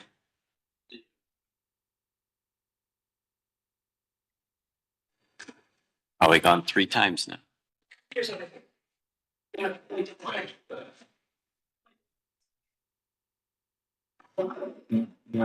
Then it was all an illusion. Oh, okay. Hey, good afternoon. Afternoon now? Yeah. So we're here to present an addition to the church at Cleveland Public Theater. Before we get started with the presentation, I'd like to have Raymond Bobgan give an introduction. Hi, everyone. I'm Raymond Bobgan. I'm the Executive Artistic Director of Cleveland Public Theater. Just want to take a moment to say how much I love our city and the incredible environs and how grateful I am to those of the Erie, the Shawnee, Miami, Potawatomi, and Haudenosaunee Confederacy, whose unceded territory we live on and that you are adjudicating today, and that there are over 29,000 Native Americans who live in our county and in our region. And I'm just so grateful for the stewardship they showed and for the stewardship that you're continuing today. So thank you for your service. Cleveland Public Theater's mission is to nurture compassion and to raise consciousness. We do this through groundbreaking performance and life-changing education programs. We serve hundreds of children and their families who live in public housing and on-site at Cleveland Public Theater. These are children who are being served not in a one-off or drive-by programming, but relentless engagement throughout the entire year. We are also home to the region's and one of the nation's only theaters that produces predominantly brand new work, most of that work by artists who are Black, Indigenous, and people of color. And that work is brand new work mostly by local artists. And a majority of those works don't just stay in Cleveland, but are then promoted nationally, many of them produced in cities throughout our country. The church that you're going to be looking at today is not only home to Cleveland Public Theater and the rehearsals of the hundreds of artists that call Cleveland Public Theater home.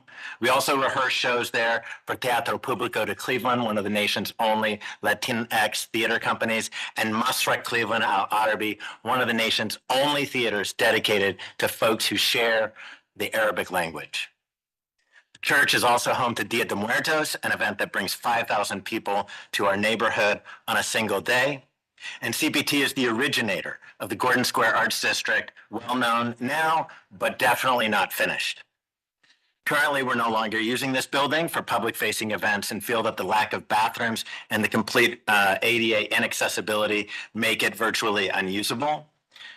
This renovation that we're proposing will significantly expand our impact, create greater accessibility, and will give an urgently needed lift to this district. Thank you so much.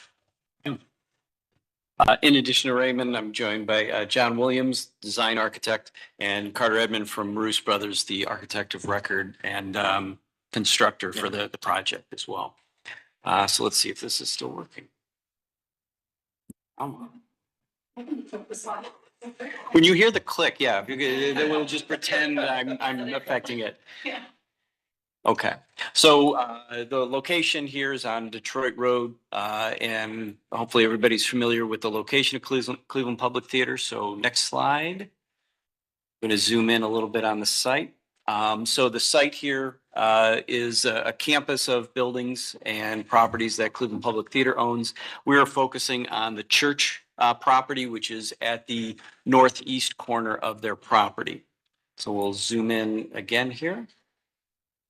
It's just some photographs of the existing church, sort of a straight on view of the west elevation on the left. At the center is the south elevation where we're looking at placing a small addition. Intent, as Raymond had described, is to offer accessibility as well as restrooms and some backstage area. And then on the right side is a photograph of the north side of the building facing Detroit, where we are not making any changes to the project. Okay, next slide. Some additional photographs here. On the left is the Gordon Square and Levin Theater storefronts. And then on the right is a bigger picture of the overall property. So the church on the left, and then on the right is the parish hall, which is just to show the position of that building. We're not proposing any changes to that today. Next slide. Just a few historic photos of the church, just to show you what it looked like previously. Next slide. So here's the existing site plan. So in the lower left-hand corner, so north is down on these plans. Detroit is along the bottom of the drawing. To the lower left is the existing church building. Above center is the parish hall. The parking lot then is in between the church and the existing retail establishment there. So we'll be looking at a small addition to the south of the church. Next slide will illustrate the position and size of that addition. So you can see this is going to be an addition to the south of the church. Intent is that this will sit essentially as a separate piece of construction. It is not really altering the church itself, being that it's a landmark. Next slide will focus in then on the floor plan here. So you can see, let's see, is there a pointer? No. Okay. So to the south of the church, the addition is just the rectangular portion to the south of the church, creating a new entrance point from the parking lot with a small staircase up to a lobby, as well as a lift for those in wheelchairs and mobility access. Small lobby that will then lead into the church. Just beyond the lobby then, we do have an area for coats and 2 public accessible restrooms.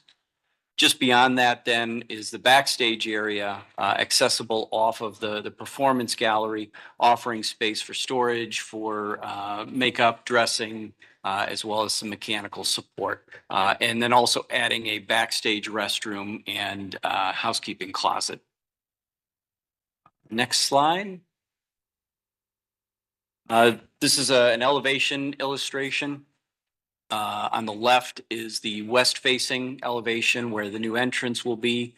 On the right then is the south elevation, showing how we are attaching the building and placing it so that it is smaller than the footprint of the church, and shorter than the church as well.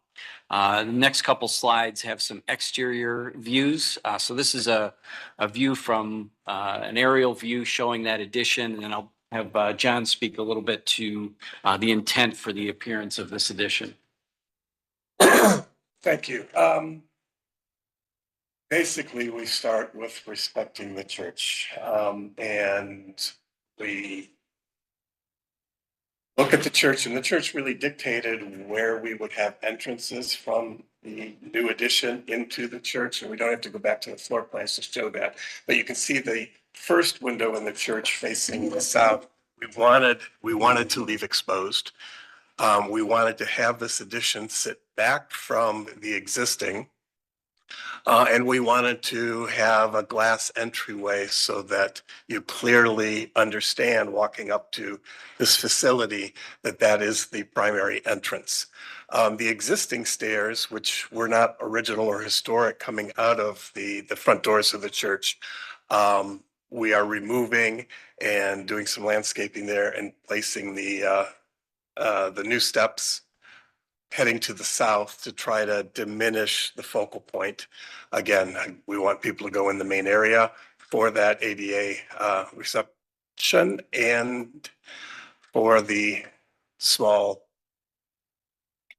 area on the entrance. So the bottom line is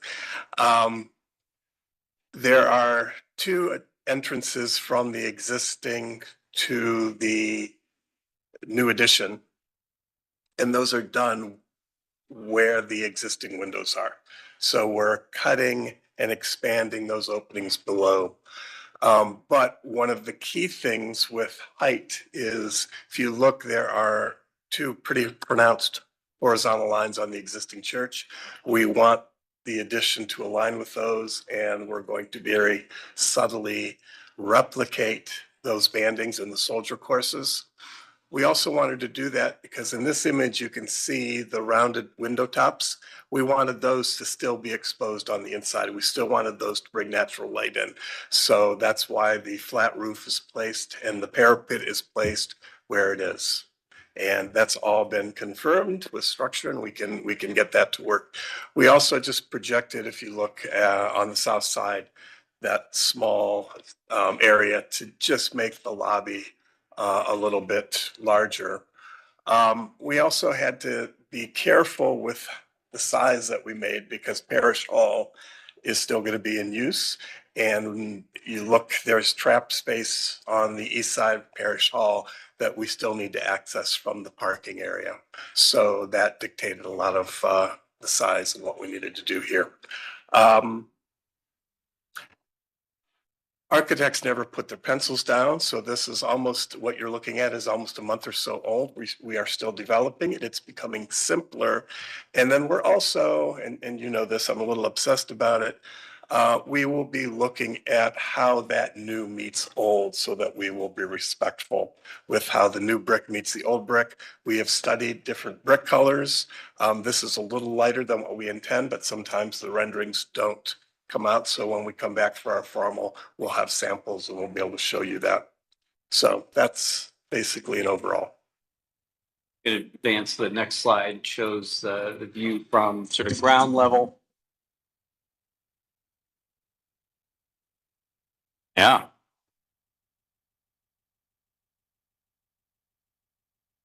This is just a view from the parking lot at ground level, and then there should be one more view from the south.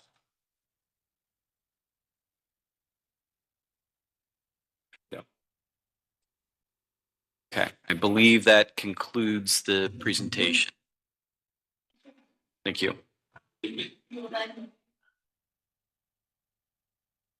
Thank you, Madam Chair. This project was reviewed schematically by the Historic West Cleveland Design Review Advisory Committee on April 2nd.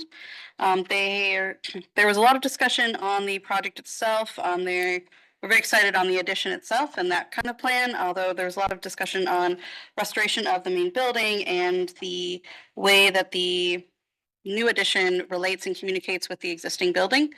And they wanted to see possibly a warmer color or just some kind of color of brick on the new addition that related more, complemented the existing, possibly suggested possibly a warmer color or a brick texture being investigated, or something a little more tonal. And overall, they were very supportive of it and wanted to make sure that the new addition fits with the building and then also fits in with the standards, showing that it is a very clearly modern addition.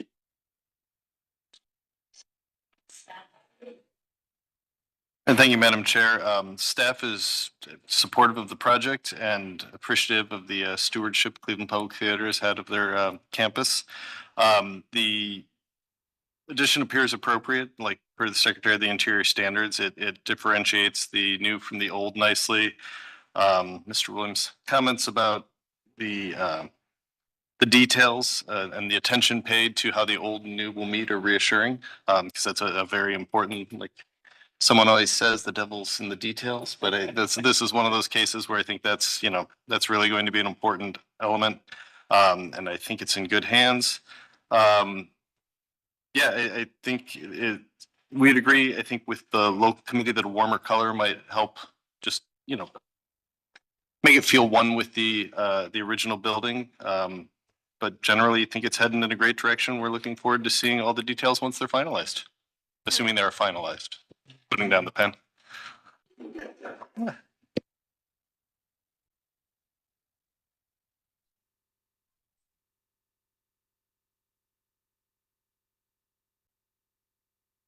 Thank you, Madam Chair. Thank you for the really great presentation. Having had the pleasure of attending some functions within the church, this addition certainly is welcome to help to solve some of the challenges of the building, accessibility, restrooms, things like that. And I think that this is a good starting point, and understanding that this continues to evolve. I'm just, as an architect, I, feel the same way as well. And I think that this is a respectful, modest addition to the church. And I think what you're creating here is an even more dynamic campus of buildings. So thinking larger term about, this is a campus and how all of these actors play together and how they really create sort of a dynamic amongst them all. I think both architecturally and how functionally and programmatically, I think it will continue to evolve as well as this becomes more lived in space. So thinking about it not necessarily in terms of an addition to this building, but how it plays with the other buildings as part of your campus. I think I agree with staff's comments and the local design review committee's comments as well relative to coloration and things like that. And I know that that's continuing to evolve.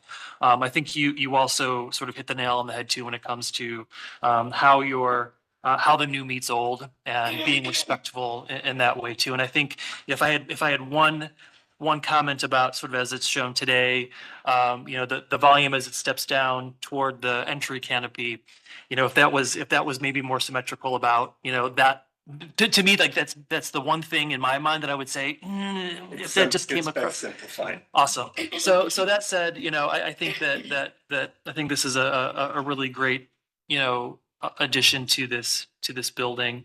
I really appreciate looking at the alignment of the bands and looking at the detailing at the soldier course at the top that helps to tie this, while it's being respectful and different, tying those aspects together, I think is a really great, really important aspect of the design. So all that said, I'm excited to see how this continues to evolve and progress.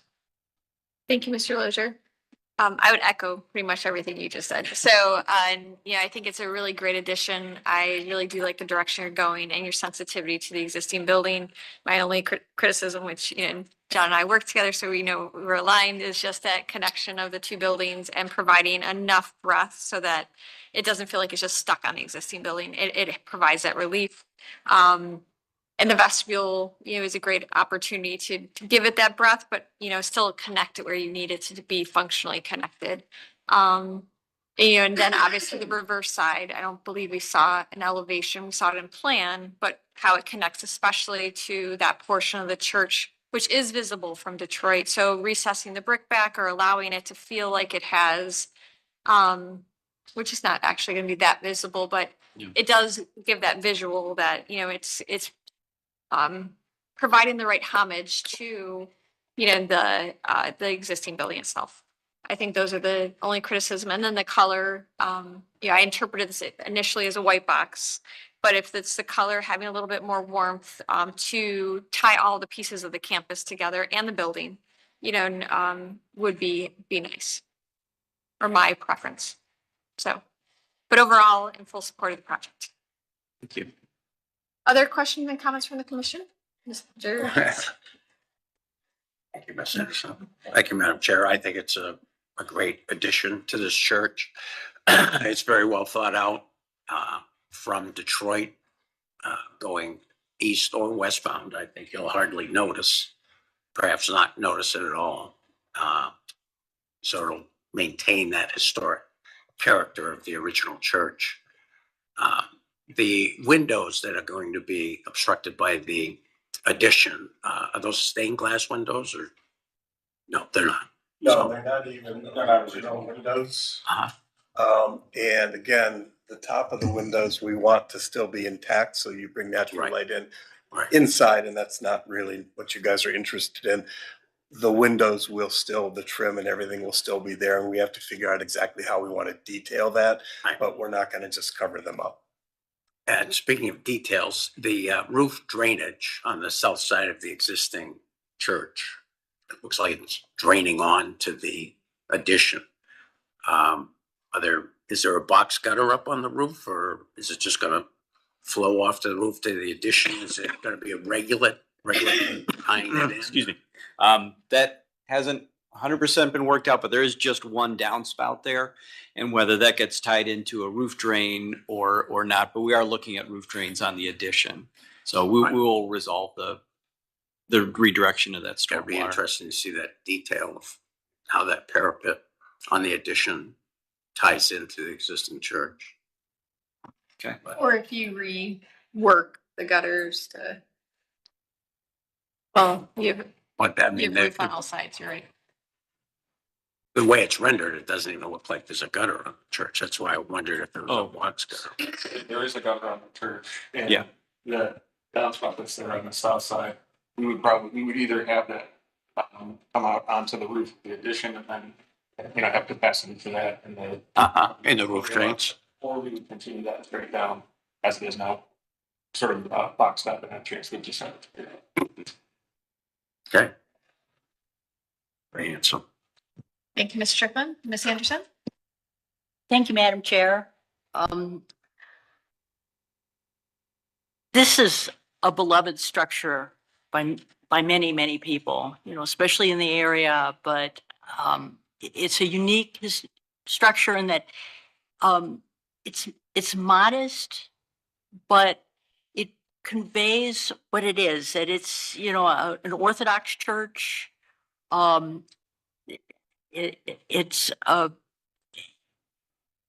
It's unique in that it's so small. It's unique in that it orients towards the side, not facing the, it makes you think, it's just, I think it's an important building to a lot of people in this community.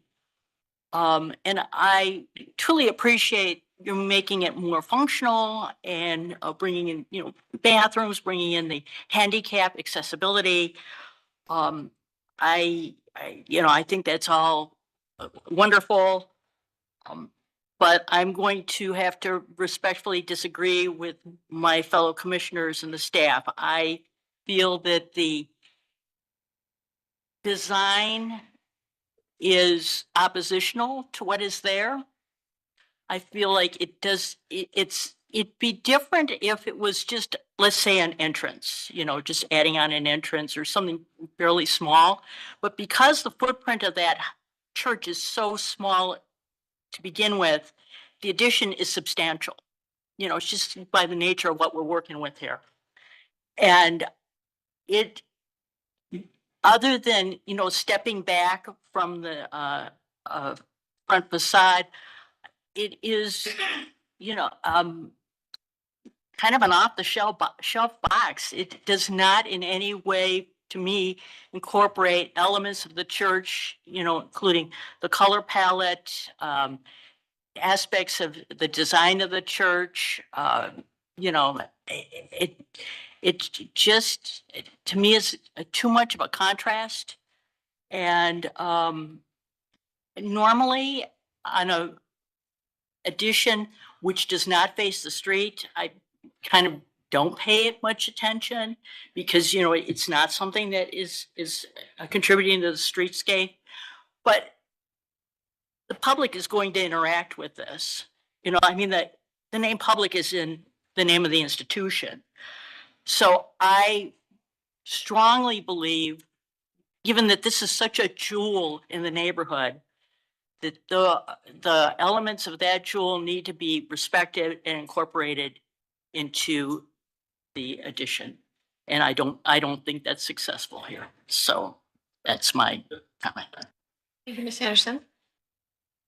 Thank you. And obviously, it's not our intent to be oppositional, and we love that building as well. And yes, the addition is a modern building, to be clear. I mean, that's obvious, right? We had considered in early design iterations some things that more literally imitated elements of the church, but I think that's a very perilous way to go architecturally, and that can be almost we want to have gestures that, like, picking up the datum lines, looking at the scale, looking at how do you enter one piece and the other. But I wouldn't want to be too literal on some of those imitative gestures. We are, per the recommendations, going to take some more look at the texture and the color and the warmth of some of the materials. But, what makes a modern building that's sort of box-like? What makes it not an off-the-shelf box? And I think that comes down to, you said the devil is in the details. The other quote is that God is in the details, right? And that's what will make this feel like a building that has had care about it. How the different materials come together, that moment where new and old come together. We feel that the glass, the large amounts of glass on the public side that are very strategically placed will make it feel welcoming, and will be actually much more inviting than the current front door is now. So I get what you're saying, and I feel that, and I see a lot of additions that are just like, well, here's the old thing and here's something else, and that's really not what we want to do. We want to acknowledge that this is a modern building, but it is friendly and deferential, and we don't want it to be antagonistic to the existing building. Yeah. I don't find it friendly and deferential. I find it antagonistic. I think we come to rely on the standards that say you don't want to be imitative, you don't want to be prestige. And to the point where we are no longer incorporating and respecting what the raw materials that we're working with here. It ends up being sort of out on its own, and I really don't feel that this is achieving that kind of incorporation and continuity that I think this building calls for, because it's an important building. So those are my comments. Thank you, Ms. Anderson. May I respond? Yes. When I took on CPT in a leadership role, at that time, the organization had $950,000 budget, $450,000 worth of short-term liability debt, and additionally about $150,000 of misspent donor funds. I and hundreds of artists have sacrificed our lives to save that building. I respect your viewpoint, but I think if you walked the neighborhood, lived in that neighborhood for the past 30 years in the way that I have, and recognized the people who are currently using the building, people who have been thrilled with this, people who have been joyous about seeing this, they are absolutely thrilled. I appreciate the history of the Romanian community. The predominant users of that building now are not Romanian. The predominant users are people who live in Cleveland who look like the city of Cleveland demographics. In fact, the city demographics are well represented, almost identical in that neighborhood. And I think we should be thinking about what is the programming. We talk about how beloved the building is, not because of the driving by it, but because of what happens inside. And if we want things to continue to happen inside so that 100 years from now, when none of us are at this table or on this planet, the only way those memories are going to be created is to create something vibrant that is respectful, but also allows for the vibrant work to happen and those memories to be created so that the building will remain beloved well into the future, instead of a simple effigy that is just sitting in a neighborhood. Can I make a response to that? It's on point, but yes, Oh, yes, it's on okay. point related to the architecture. Okay, I'll try to make this as brief as I can. I moved onto Franklin Boulevard into Detroit Shoreway in 1985. I lived in that neighborhood for 17 years, and I still live in the city of Cleveland. I've attended Pandemonium for several years in a row now. I'm very familiar, and I totally support the work that you do. That neighborhood, the reason we probably have a lot of what is still there as far as historic fabric is because of preservationists who wanted to maintain and respect the legacy that we inherited there. This was at a time when there was redlining. The neighborhood was pretty much abandoned. The poverty rate was 45%. So I think that keeping in mind the historic character and the historic values of that neighborhood is important, and what we see, our architecture is something that continues onward, and it's what it's the first thing people see when they come into an area is the architecture, the statement, and I think we need to state that we value what is there, and we need to incorporate the language into what we must add on. I agree. We need to, make this continue the legacy that you have here. But, I think that we needs to keep in mind that it needs to complement and not oppose. So there's obviously, you've heard a variety of different opinions about it and gotten some feedback. Today is a advisory only. We are not voting on this. It's really to allow you to understand the perspective of the commission to continue on with the development of your design. Do you feel like you've received adequate feedback from the commission to continue the development of your design? Yes. Madam Chair, I'd like to as well. I'm not familiar with the neighborhood, but my question is, did you get feedback from the residents that lived in that neighborhood prior to you bringing the design to the board? Because that is something that's passionate that my commissioner is speaking on as well. So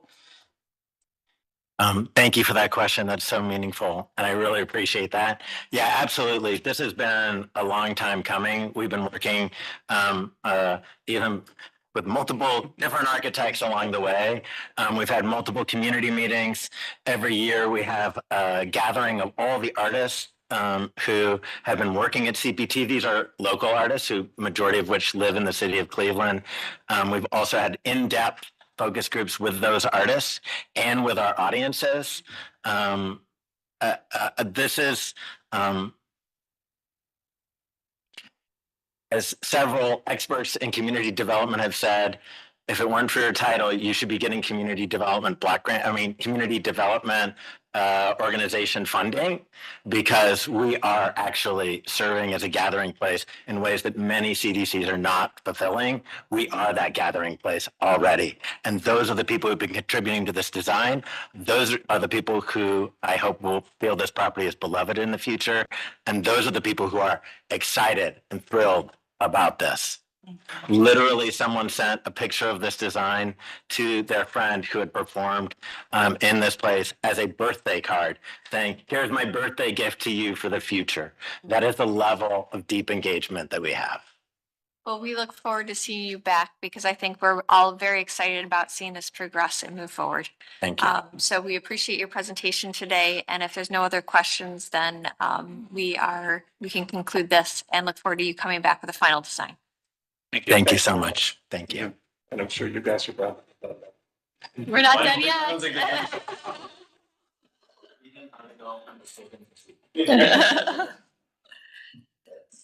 All right, thank you. We will then, that concludes our schematic plan reviews. We'll move on to the section 106 notice. Thank you, Madam Chair. I will keep this rather brief. This was presented at our last meeting on March 27th to open up a public comment period about a new programmatic agreement that we're entering into with the Ohio Historic Preservation Office.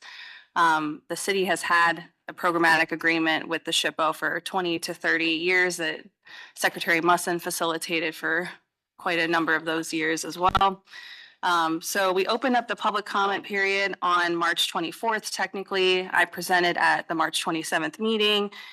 We are accepting public comments until 5 p.m. today, and we have not received any up until this point. So the presentation that we're providing is the same as, sorry, there we go, as the March 27th meeting.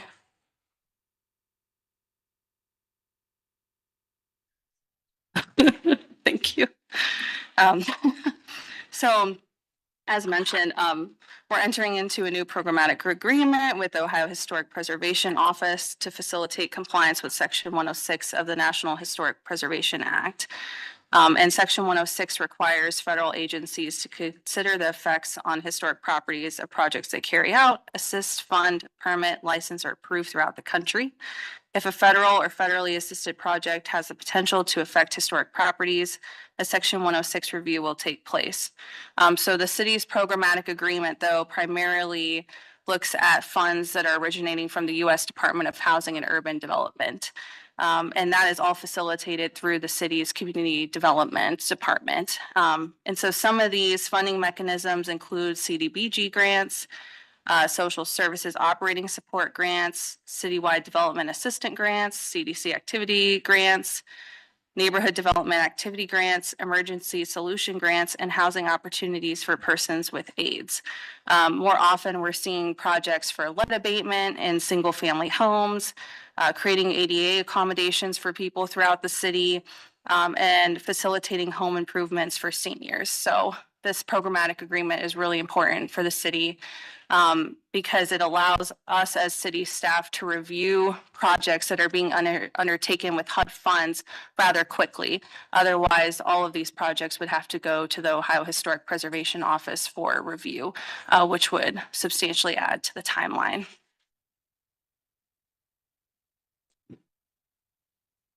And as mentioned, we are closing the public comment period today.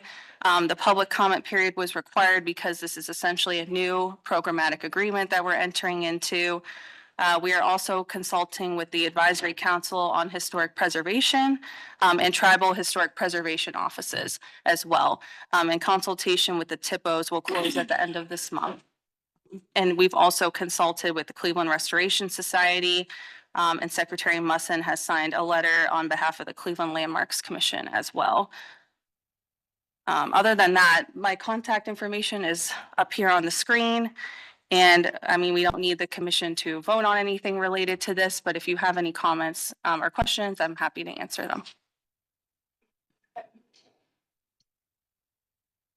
Thank you for the presentation. Any questions or comments from the commission? I wasn't at the 27th meeting. I know I was, but I don't know the discussion that happened at that meeting. We could read the whole document again. No, no, please no. So any additional questions or comments that the commission may have? Michelle, did you have something? I tried reading it, and my eyes just glazed over. It is great bedtime reading if you're an Yeah. insomniac. So. That's fair. Thank you for looking at it, though. Any other questions or comments from the commission? No, well then, thank you for the update. We appreciate it. Thank you. That concludes our section 106 notice. So we'll move on to administrative reports. Just one quick note, sent out the Harvest for Hunger and Mayor's holiday food basket information last week. I've gotten a couple returned, but if anyone else would like to submit those, I'd be happy to take them. So that is all. All right. Well, thank you for that. Then with that, we will adjourn our meeting and look forward to seeing everybody in 2 weeks at our next meeting. 2 weeks? Sounds good. Okay. All right. Close enough. Thank you. Have a great day. Bye-bye.